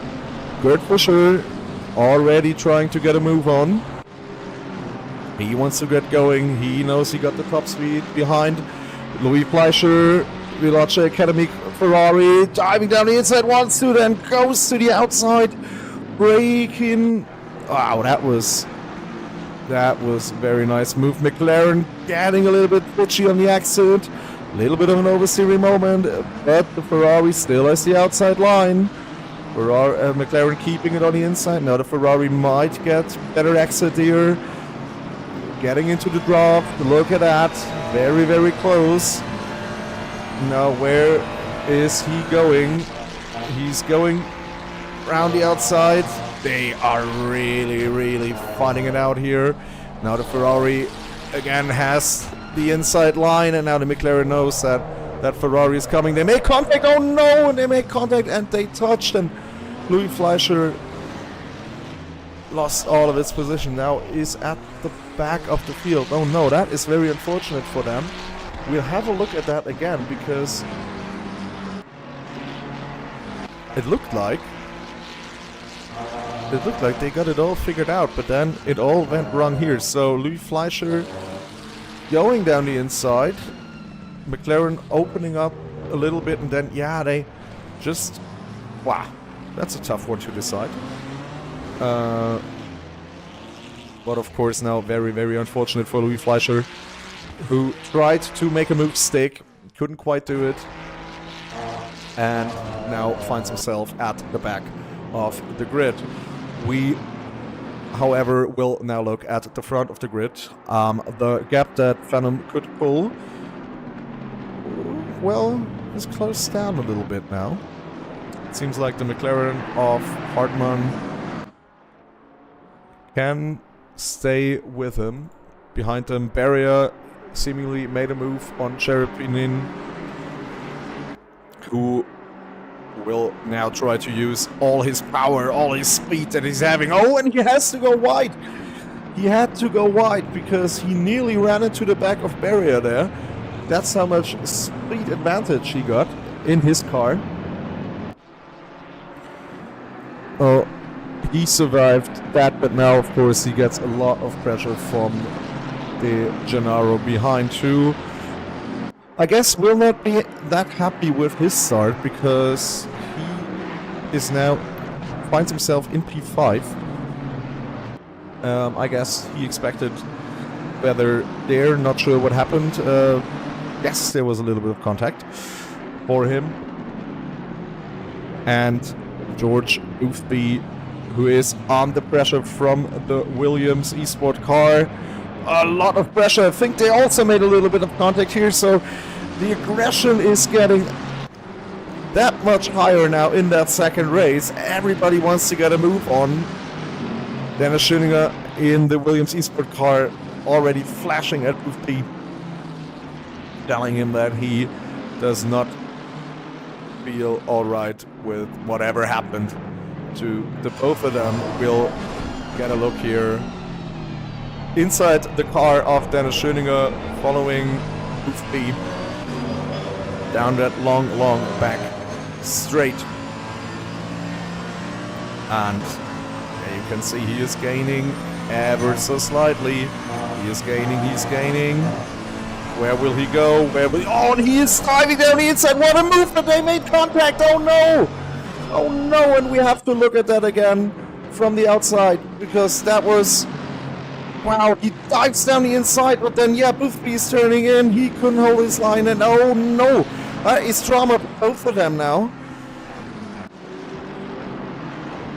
That is drama. And now look at how close that is. That is a big kerfuffle going on here. BMW of Fischer moving to the outside. Dennis Schöninger on the inside against Boothby. What are they doing? Oh my god, wow guys, that is some action here. Schöninger now got the inside against Fischer. Can he make the move stick? Boothby behind, also trying to make a move. Has to be careful with that Ferrari behind him. Now Boothby making the move on that BMW. Wow! Wow, guys, what is happening right here? Wow, that was some proper racing action. Well done to all of them. Oh, yeah. Okay, so essentially, the end. Not much happened there in terms of position, but that was some proper racing action. That was some proper fighting going on with all of them. We'll take a quick look at the front, where it is also, look at that, BMW against the two McLarens in the inside having it, and it's also now the inside again. Wow, Sheriff making a move stick, gaining 2 positions here. Now Harriet trying against Hartmann, they make a little bit of contact. Barrier now having the inside line, but has to be careful. Di Generaro behind him, 3 wide, nearly 3 wide into that first turn. Around the outside goes Barrier. Now he has the inside line. They make a little bit of contact again. Di Gennaro now against that McLaren, and behind him is Sobchik, also waiting for his chance, getting past all of them. Barrier made that move stick. Hartmann has to defend hard. Now Sobchik against Di Gennaro, leaving a lot of space there, and now hits David Bertollet, and they go 3 wide into that turn, and David Bertollet, who might be able to overtake 2 guys, and oh, they make contact again. No, both of them are making contact, and oh my god, it is such, that is wild. The RennWelten Ferrari here of Julian Naumann, he could go past. Jody Honzik now trying to make a move stick round the inside here, and remember, BMW, top speed, that offset Bertollet a little bit. Now the AMG is in the drop as well as the RennWelten Ferrari. Going side by side here into that turn.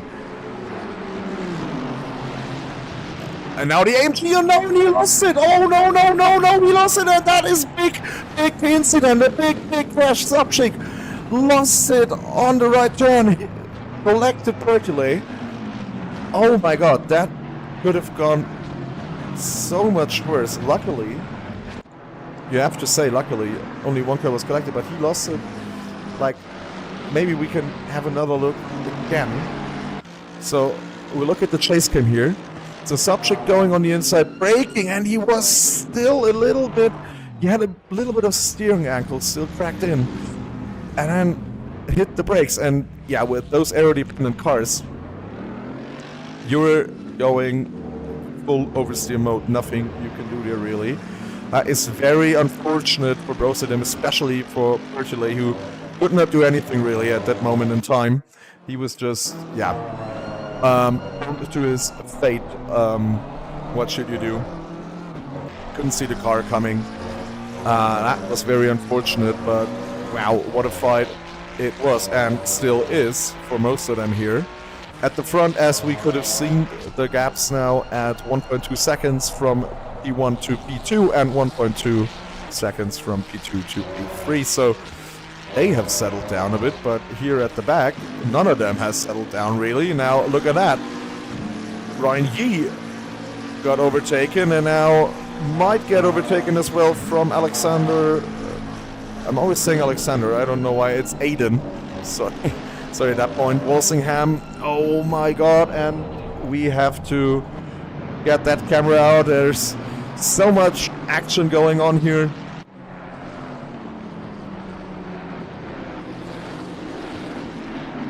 It's now Fischer behind Boothby, and Dennis Flöninger trying to make a move stick against Ryan Yee. He did just so, and George Boothby now making a move stick, and oh no, there is the AMG of Dennis Flöninger getting off the track. What happened there? We'll have a look. Oh, and he just got hit by both. So, oh my god, there's just so much going on at the moment. That is absolutely mental. They are all, as I predicted, everybody wants to get a move on, and yeah. Oh, and look at that. Now that is, they made a lot of contact there, pushing each other off the track, leaving enough space right here. Yeah, the Ryan Yee against the Aston Martin of Bertollet, they making contact again, and Daniel Williams in the Ferrari behind, he will be thinking, well, you know what, guys, do that. Yeah, I got a chance. So that the aggression here in that second race is a lot higher. Everybody wants to gain positions, wants to get in front. And it's still only 14 minutes done in this race. It's still 46 minutes to go. And remember, there's no tire swap, no tire change. So all this fighting, it will hurt you at some point. You can already see it here. Daniel Williams in his Ferrari sliding quite a lot. But I think for now, at least, they calm down just a little bit. But Ryan Yee, you can already see that he wants to get a move on against David Chile in his Aston Martin, and he's very close. Dennis Schöninger behind. Luckily, he didn't lose too many positions, even though he will be very upset with that move. And I guess that'll also be quite a few penalties coming up, and quite a lot to do in the stewarding office here for this second race. And who, well, the winner of all of that might just be Gerd Fischer, West Competition Racing, because he started P15, he's now P10 already.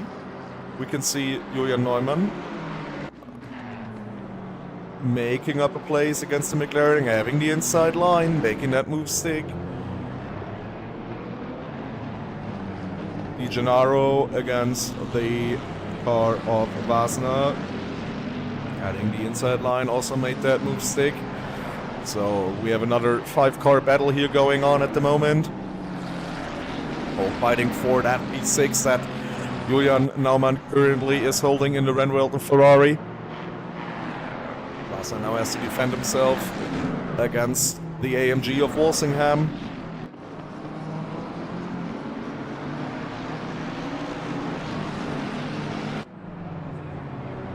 That is just so much going on, guys. Wow. That is absolutely brilliant. It's brilliant. All the overtakes we haven't seen in the first race, we are now seeing in the second race. That is beautiful. I love it. I really, really love it. So, quick look at the front, because, yep, and that is also very important, because Danny Phantom, who was P1, got overtaken by Cherepinen. Still not pronouncing that right, I know. Sorry. And Valentiberia, he's really pushing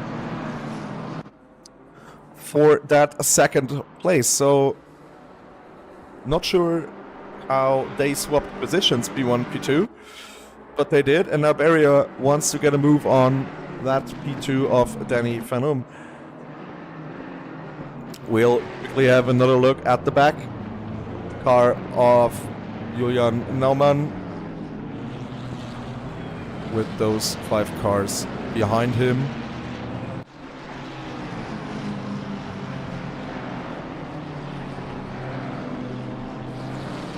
And who is also having quite a good position is Jaroslav Honzik in his BMW, being at P4. A little bit of gap to the cars in front, but also quite a good gap to the cars behind. Not really in a fight, so he can look after his tires and manage his pace a little bit, I guess, at this moment in time, which I think he'll be quite happy about. But we'll now watch the fight of Phantom and Beria fight for P2. You can see that Terpnin is really pulling a nice gap now. He'll be very, very pleased with that. 2 seconds it is by now, and Beria getting the lot better exit. Can't really make use of it at this moment in time. Maybe now he gets the inside line, can go on the power earlier, and they're already side by side, so that is looking very nicely for Beria here. You can still see the speed advantage, but they are so close together. Still he gets a better line. Phantom has to be defensive a little bit. Beria, he already made that move stick on the inside once, and now he's offsetting Phantom in that BMW. He did that very nicely. Now he has the outside line, which isn't the best line at that turn. You can't make an overtake stick around the outside there. And he still couldn't get past, so that was very, very nice defensive move by Phantom, who isn't too happy about the contact they had, as he was using his blinkers to show Beria that he's not very happy with that. And in all of that fighting, Jadir is coming up behind them and is like, hey guys, you know what? I'll join that fight. Why not? And here he is, getting a little bit of sideways, a little bit out of shape at the exit of that turn. But he, of course, now has a very, very nice position, because his car, as we know, has the best top speed and with a little bit of draft and them fighting in front, maybe not being in the best position for that turn here. Let's see what will happen. We go in that position again now. Area got the move done against Phantom. Now Phantom, nowhere to go really for him. And now Jordi around the outside against the McLaren, breaking into that turn. Yeah, you can't go around the outside there. Now Phantom maybe holding his nose in there a little bit around the hairpin, so nicely done by Barrier. At this moment in time. Wow, that is so much racing action going on. We look at the BMW of Gerd Fischer, our winner from the first race here at Misano. P9 already, so they're also happy. And we have Naumann in the pit. What happened there? Window has opened and they are doing... It completely went by me that the pit window already opened for a minute. They're already in the pits, alright. So they're doing the undercut with 38 minutes to go in this race. 39 I should say. And then all this fighting, P1 is really, really happy, I can imagine, because 5-second gap already here at P1, fastest lap as well. So it played out beautifully for them. Behind, everybody has sort of calmed down, settled down a little bit.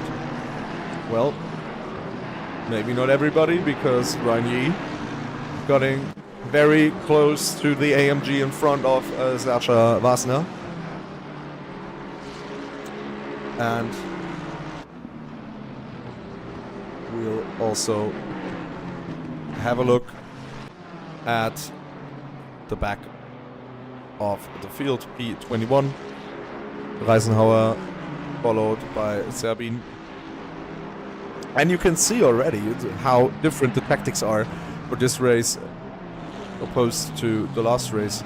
A lot of the drivers already have been in the pits. Leon Berndt, for example, now taking the Ferrari for RennWelten Esports. Marvin Wessel currently fighting for P14. Followed by Marco Bischoff in the Ferrari. They are hoping for a better race. I'm sure about that. And they'll watch out for that yellow sausage curb. Sure. So very different tactics, as I was mentioning here, for that second race, because there is no tire change and there is no refueling. It really doesn't matter all that much when you get into the pits, or you maybe want to try and get some clean air and post better lap times than just being stuck in fighting and in traffic, as we can see here for most of the cars here at the back, all being sort of in a train. Josh Boothby now with a 15-second time penalty. Remember, he had his accident with Dennis Schöninger from what we've seen, so yeah, that's where this penalty is coming from. Aiden Walsingham going into the pit, as well as Danny Phantom. They're both coming into the pits now. So everybody's quite early in the pits. Maybe also, if they got some damage, maybe also trying to repair that. Getting out of the traffic, so very different tactics to what we've seen in the race before. But here, Cherubinian at P1, he's very happy. 6-second gap. Being able to manage his pace, managing his tires, he'll be quite pleased with that. Hannes Hannes for the RennWelten Renn-Uni car, even though that's not what his team name right now is saying, but we'll ignore that, I guess. They're at the moment at P16. And I guess we'll quite early get a picture of who's where at the moment on track, because again, a lot of people have been in the pits. A lot of them still have to come. So let's see how that turns out. Mark Bischoff behind Olufchuk in the McLaren. Getting closer and closer and closer. But yeah, in those fast right-handers you cannot overtake. It's not possible. You can position your car here a little bit better, then getting a little bit of a better exit. But again, then you find yourself on the outside, which is difficult. So, and Marco is coming into the pits. He is having enough of that and is also thinking about, well, let's get some clean air and put in some good laps, respectively. His teammate, of course.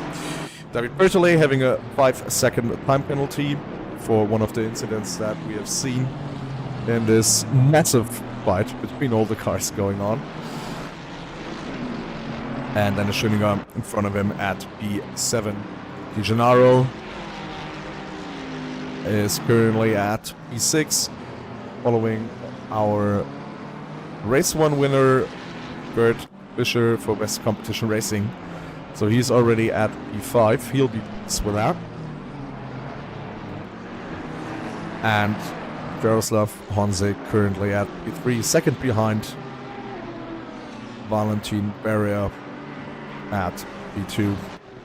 So at the front, everybody sort of settled down and calmed down. We'll watch Bastian Richter getting out of the pits in his Unicorns of Love Mercedes AMG. So where's he find himself? He's finding himself behind Luke Whitehead and in front of Luke Whitehead and behind Leon Berndt. Luke Whitehead was in the pits earlier, so he, for now, is having the better tires, so he might try to make a move stick against Bastian Richter, because that is one of the best shots you can get. If you're already having your tires, your brakes up to temperature, Bastian Richter now has to be very careful with not being too slow, getting on pace quickly, but also not ruining his tires in the first few laps. So that's always very tricky. And Leon Berndt in front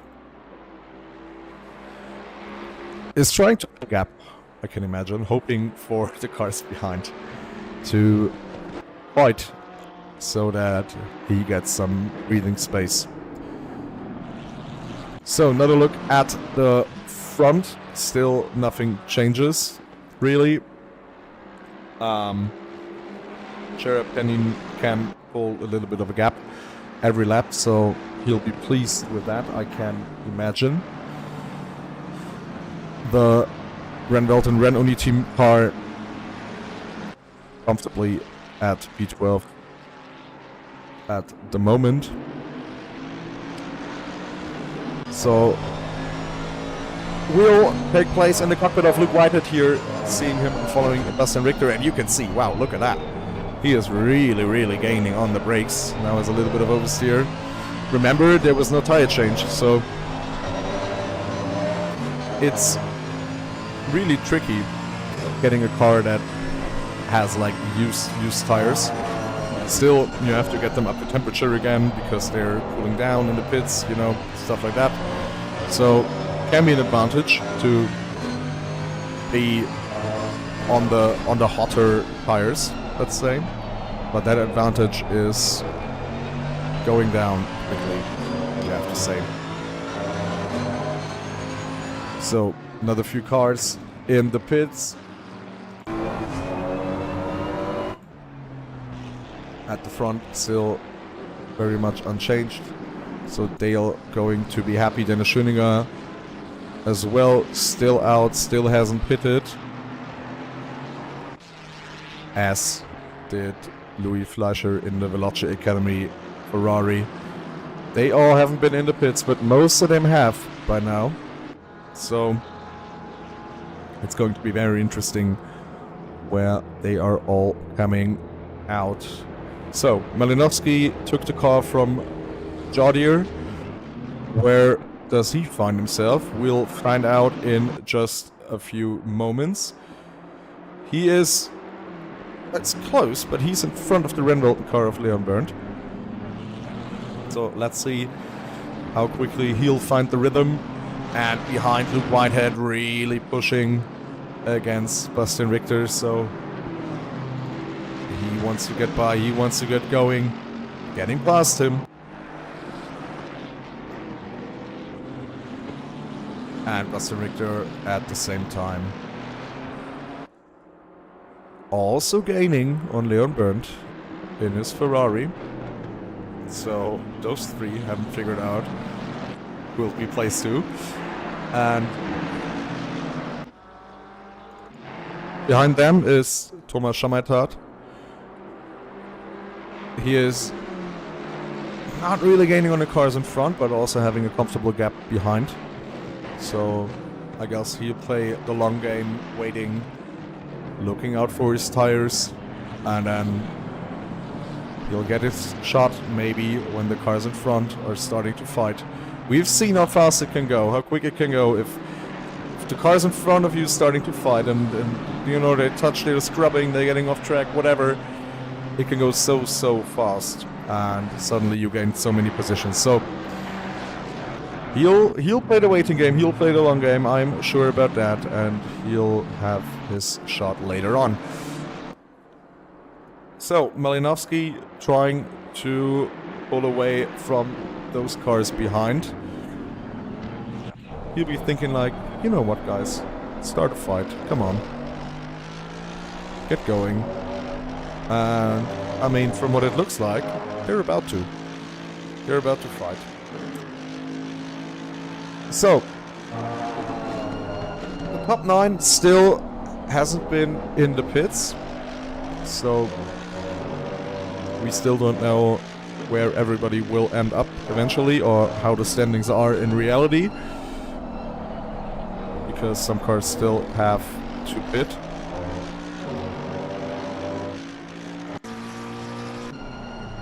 But I guess everybody who's staying out that long, they probably will extend to the very end. They can afford to, but none of them really having any traffic, that's what I'm saying. And then we can see Gerd Fischer overtaking the blue flagged Renn car here and being in a fight with George Boosby. Also, I mean, at this point, he doesn't want to risk that much because he knows Boosby got a 15-second time penalty, so after the pit stop, he'll eventually be in front, that's for sure. But I mean, still, if he's holding you up, maybe, you know, and look at that speed difference. That BMW really is a rocket ship today in a straight line. That is insane. And, well, West Competition Racing BMW finding himself in a little bit of a tricky position. They are in front, theoretically, but maybe they feel like, well, we could go a lot faster than you. And we need to get past you. Malinowski pulling a gap and... oh! We missed that. I'm very sorry for that, because Leon Berndt lost the position to both the MGs of Whitehead and Richter. So, that's not the way they would have wanted that race to go at that moment in time. But, I mean, it's still 26 minutes to go, so a lot can happen still. That's for sure. And we will have a look far more back. Martins behind Paul. Paul having a 10-second time penalty that will be added to his racing time after the race because he already was in the pits. So Martins again might not be risking that much, other than Francesco Fidelibus in the Lamborghini, going down the inside here and doing that beautiful, keeping that inside line for that turn. Can he make that move stick? They make a little bit of contact here. Now the Ferrari has the inside line, but that Lamborghini looks very, very racy at that moment in time. So let's see what he can do in the draft down to turn one. He's showing himself. He's trying to make the car in front nervous. Litonen, but not making a mistake here. But that Lamborghini, look at that. It's really looking very, very racy. A lot more grip in the turns, it seems. Also, a lot better acceleration. So at that moment in time, I think that Lamborghini really wants to get a move on. And now they have the problem of that car behind them being Aria in the McLaren, currently being P2. So both of them are getting blue flagged, simply because they haven't, Barrier hasn't been in the pits by now. Which, for Barrier, could be a problem, because with these two fighting, I think none of them wants to slow down at all, even though they have to at some point. But look at that. Look at that Lamborghini being on the inside again, and now he makes that move stick into the fast right-hander. Beautifully done by the Lamborghini of Fidelibus. Very, very well done. And now area behind, I guess, is thinking, guys, blue flag, let me by. Oh, no, I think, yeah, he just came into the pits, as did P1, so both of them came into the pits. They would have gotten another lap, maybe two even, but they decided to go there now. Who is still staying out is George Boothby, as well as Gerd Fischer, so they're maximizing their stint time in that car. And we have our first drive-through penalty. Max Frank in the Sprout Esports Ferrari having a drive-through penalty. I suppose it's for track limits, I'm not sure about it, but could very well be. So that is very unfortunate for them.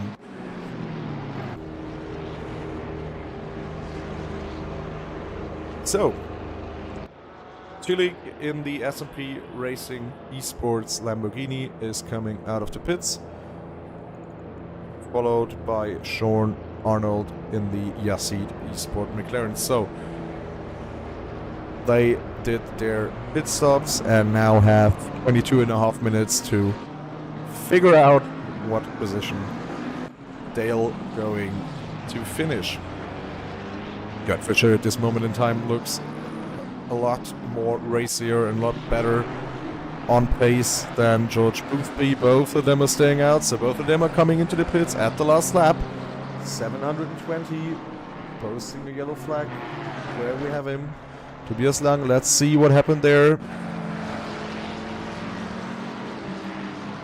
So he was in a fight here with the Ferrari.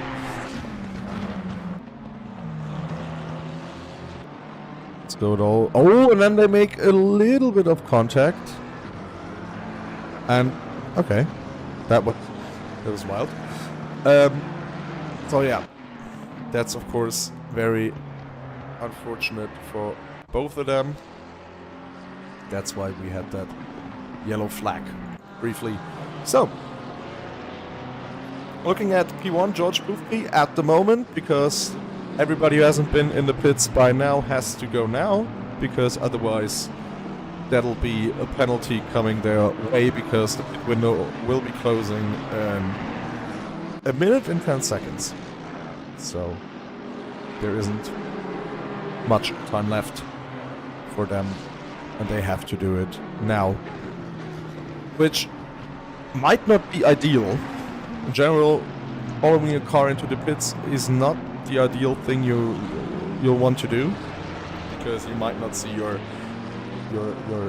spot perfectly, or you have to brake a lot more than you want to. So let's see how both of them are doing it, but it looks like the gap has been big enough, and now both of them coming into the pits, as does Dennis Schöninger in B3. So, well, let's see what the gaps will be like. Daniel Tillich from SMP Racing Esports. That's the car that was leading the pack before the pit stops happened, so you can assume that he'll be in front. Still quite a long way to go for him, but should work out for him, I guess. But we'll see. We'll find out right now. It's going to be interesting. We can take a look at the pits. So, Gerd Fischer gave the car to Marco Jonkers, our pole sitter for the first race. Round the final turn goes Daniel Tillich. And now you see this long pit exit that is just taking forever. They are still making their way out of the pits. As Daniel Tillich already passed them by quite some margin. So where are they coming out? Let's find out. It's in front of Bastian Richter and Luke Whitehead and Leon Berndt, so they'll find themselves immediately in this fight. Let's see how that plays out. So, our order, as it always was, is Tillich at P1, Arnold P2, Malinowski P3, Jonkers P4, Richter P5, Whitehead P6, Leon Berndt P7, Thomas Schammeter P8, Fiala P9, and Seville finishing up the top 10. So everybody has been into the pits. There is one more penalty applied at the moment. That is for Paul in P20 with his BMW. That'll be added at the end of the race, and now it is all about gaining the position on track. It's all about fighting, all about getting that overtake done, getting closer to the car in front, overtaking it. And Bastian Richter is looking very racy here. Of course, now he has a lot of laps in his car with his used tires. Marco Jonkers just got the car. He has to get a feeling. How much grip is there? How used are the tires? How are they feeling? So it's really getting used to it, getting used to the car, finding your rhythm. And you can see he went a little bit wider in that turn already. It's not easy to find your rhythm when you have guys like Bastian Richter, Luke Whitehead, Leon Berndt behind you. That is for sure. I can assure you that. And look at that AMG looking very, very racy. So now having 4 cars fighting for that P4 of Jonkers. We'll have a quick look at P3 Malinowski, who is just 0.7 of a second behind Arnold. And Arnold, however, is 3 seconds behind Tillich, so he'll be quite happy with that. We will have a look how that gap is going to develop over the course of that race. And now the 2 AMGs of Bastian Richter and Luke Whitehead, they want to find their way past that BMW of Jonkers in a straight line. That is not possible. Luke Whitehead, however, getting very close to the back of Bastian Richter, but he cannot make a move stick at this point. But they're all very close now, and remember, if you're the car a lot more, or not a lot more, a little bit more behind, like Leon Berndt is right now, it can be very possible for him to make a move stick and get maybe all 3 of them. And we just got a penalty, 15 seconds for Lange. I cannot tell you for what it is, and also my helping hand in the chat is not there anymore. Not getting any updates. Very sad about that.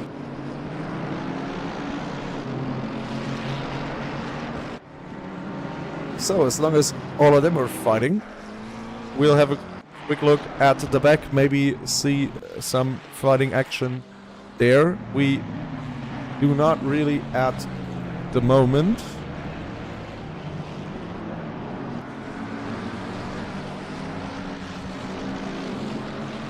We're all very much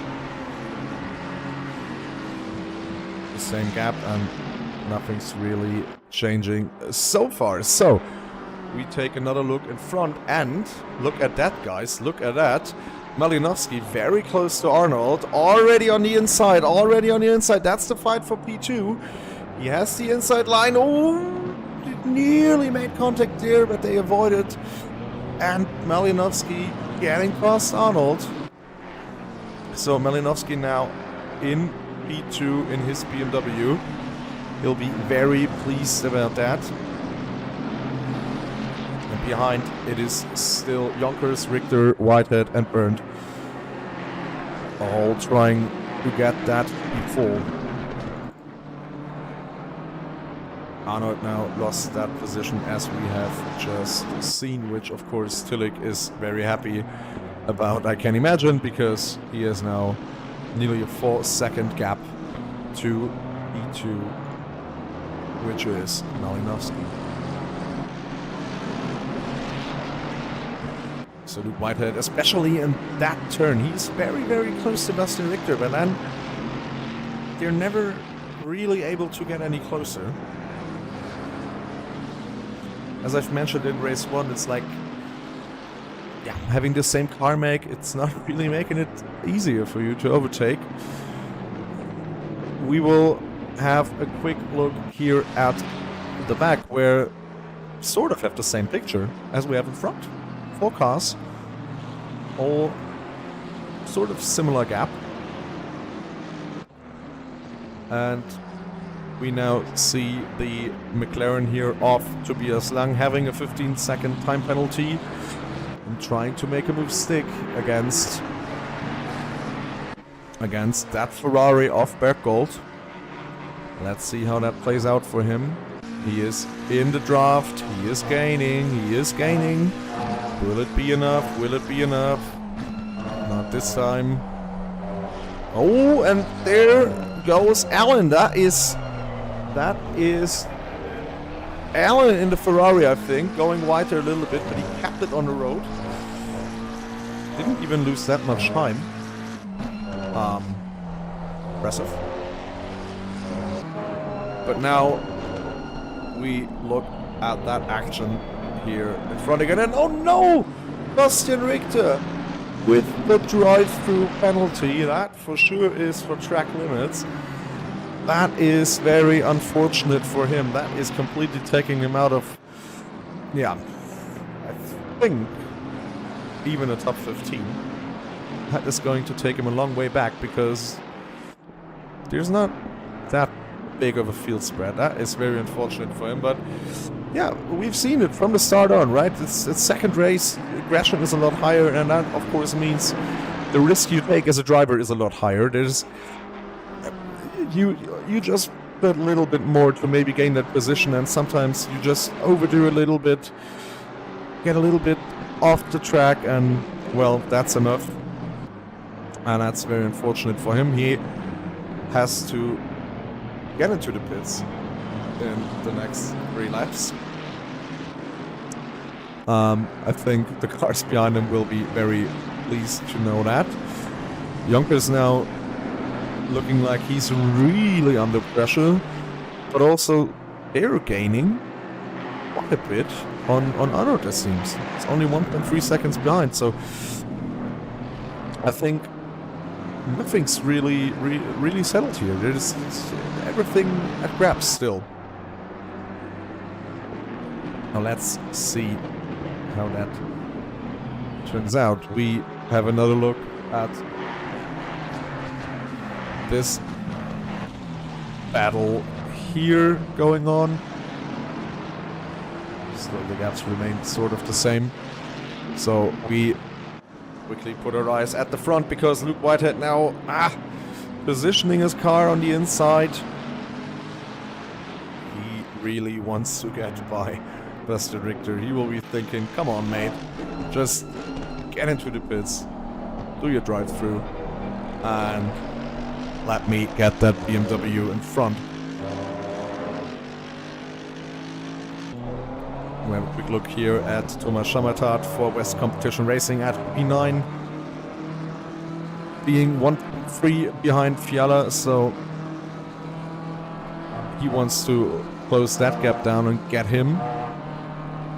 because, I mean, once he's close to that AMG, he'll sure be able to attack him. Simply because on that long straight, we've seen it plenty of times today, that BMW is having quite an advantage, and now Bastian Richter is in the pits.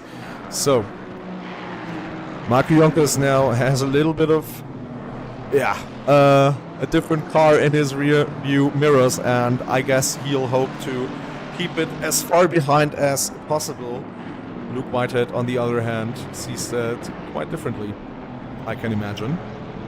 And let's not forget Leon Berndt here behind him. We'll also have a quick look at P3, Sean Arnolds, who is getting closer to Malinowski. So it's really switching around, feels like. Sometimes people are gaining or making a little bit of a gap, but then it's closing down again. So it's really interesting what is going to happen here, because you can see that from P2 to P6 there isn't really much of a gap. So anything can happen here still. What is happening with this nice little battle? They're all, at the moment, not in the mood to attack each other. They're all a bit too much separated. But as we've seen, it can go fast around here. Just one little mistake, one little error, and the car behind you is next to you and is trying to attack you, and then with those close gaps, everything can happen. So Joshua Allen here really now on the back of Castorino in his Racing Point. Aston Martin. Let's see if he's able to make a move stick. Because I'm having the gaps up front also in my peripheral view, seeing if anything is happening there at the front. Not at the moment, I can tell you, but we'll keep an eye out on that.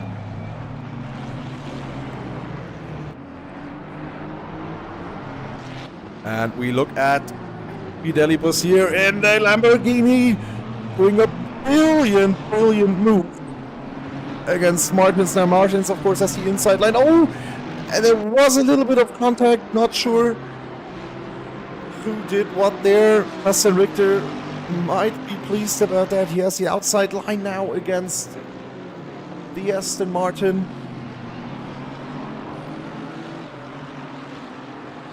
Oliver Martins wants to keep that place, of course. Now Bastian Richter having the inside line. Martins now being able to accelerate a little bit better, getting a little bit of a better exit. So let's see how that plays out for him. Can he get in the draft? Can he gain and take that position back against Bastian Richter? But a brilliant move there by Fidelibus. Oh, Bastian Richter going sideways. You can see those tires are done. It also doesn't help if you have a drive-through penalty, because they go to another heat cycle, and those tires do not really like heat cycles, I can tell you that. So it seems like there is no overtaking action at the moment at their place. Let's see what happens at the front. We can see Sean Arnold and the BMW of Malinowski getting very close together, as does the AMG of Whitehead against Yonkers. Really gaining here, also getting a little bit of a better exit maybe. But no chance in the draft as it is for Sean Arnold.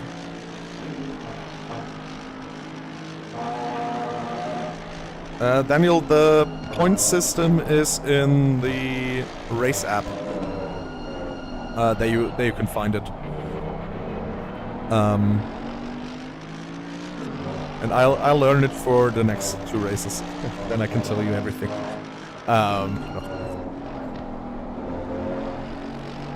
But I guess it's 70 points for a win, something like that. plus whole fastest lap things, but yeah, you'll find it in race up.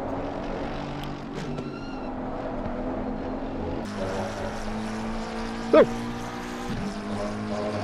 gap between P2 and P3 getting a little bit bigger,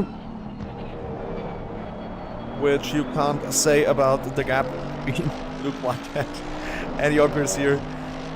They're so close together.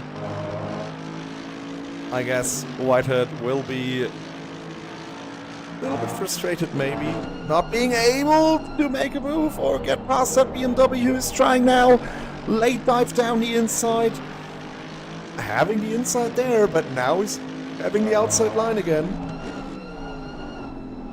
So now he's positioning his car better, trying to get the better exit. Which he does a little bit maybe, but you can see still. No chance of getting by there. And that is frustrating as a driver. You just have to say that, you have to admit that. It's very frustrating if you cannot get by even though you feel like you're faster. But yeah, no way. At the moment at least. Let's see what those two will be doing. And Leon Berndt, of course, waiting for his chance. And we'll quickly see what Castorino and Allen are doing. Still sort of all having the same gap, so not much going on here at the moment, but of course we'll keep an eye out on that. But at the moment, that is the fight that I think we'll have to watch. Look at Whitehead being so close to the BMWs, nearly pulling them through those turns, but then all just going away for him. And Leon Berndt, of course, now getting closer. He's also getting closer. He's sensing his chance in the last 3 minutes of that second race here at Misano, which posted a lot of action by now, and I'm sure there is some more to come. At the front, really at the front, we have just seen it. It's 2.2 seconds, so the gap is getting smaller for Tillich, but I think he'll be just managing his pace by now because he knows not much laps left. And Sean Arnold and Malinowski,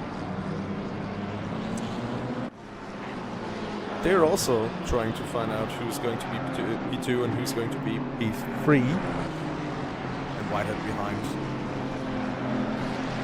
being that close all the time. He can really tell you how that back of the BMW looks. I'm very sure he'll dream about that tonight. And still hoping to find a way past. So we'll quickly go in the far chase cam.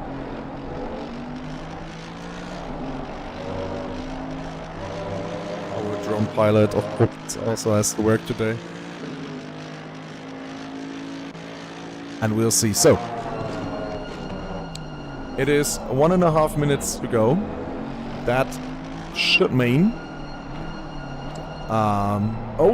Tillich going a little bit wide here. But luckily he has the gap to afford that. It will be one more lap after this. So one more chance to overtake. 15 turns to overtake. One more lap after this one. And then it is done. The second race of the RennWelten Sprint Series is in the books. And we'll have a quick look behind because Joshua Allen is very close to that Aston Martin of Castorino. Still not close enough. And that was a late dive. No, that was never going to work. No. You can't do that. And now, yeah, that is the problem. That was maybe the one little mistake. There was too much getting a little bit out of shape there. Way too late on the brakes, and now he's losing the position. He will not be happy with that, but those things can happen, and it's especially tricky when you cannot overtake on the straight because of the speed difference, because draft's not working here really tonight, I should say. We'll have a look at the front. Sean Arnold quite far behind that BMW of Malinowski. Luke Whitehead also not very close, so that turn right here is crucial. If the BMW can keep it nice and tight, nice on the exit, which he can, it's going to be very, very tough. Leon Bird behind. Also not really able to follow closely. We'll still have a look here at them. The last few turns for them. Maybe a late dive. No. Whitehead not doing that. He knows that won't work. And so this is it. We look at Daniel Kulik from S&P Racing Esport in the BMW, winning the second race in the RennWelten Spin Series here at Misano. What a race it was for them.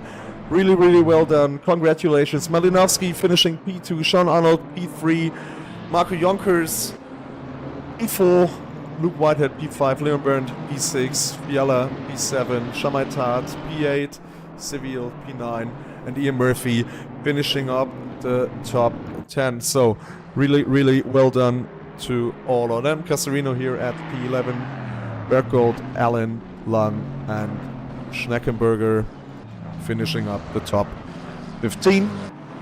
Of course, there's still some penalties applied, but guys, what a race that was, especially that start, the first 14-15 minutes. Wow, that was brilliant. So action-packed. So really, really well done to all of you. I really enjoyed watching that. And I mean, that was only the first two races we had, so a lot cool things coming up, I think. A lot of cool tracks coming up. And what some fight and action-packed races that have been. So, well,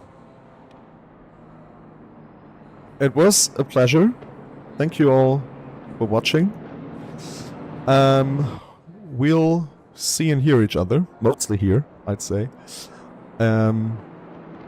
Next week, same time, so yeah. It's now 6 races every Tuesday, starting at 19:45 p.m. So, thank you all very much for joining or for listening. And yeah, I hope you have a great night. Thank you. Bye.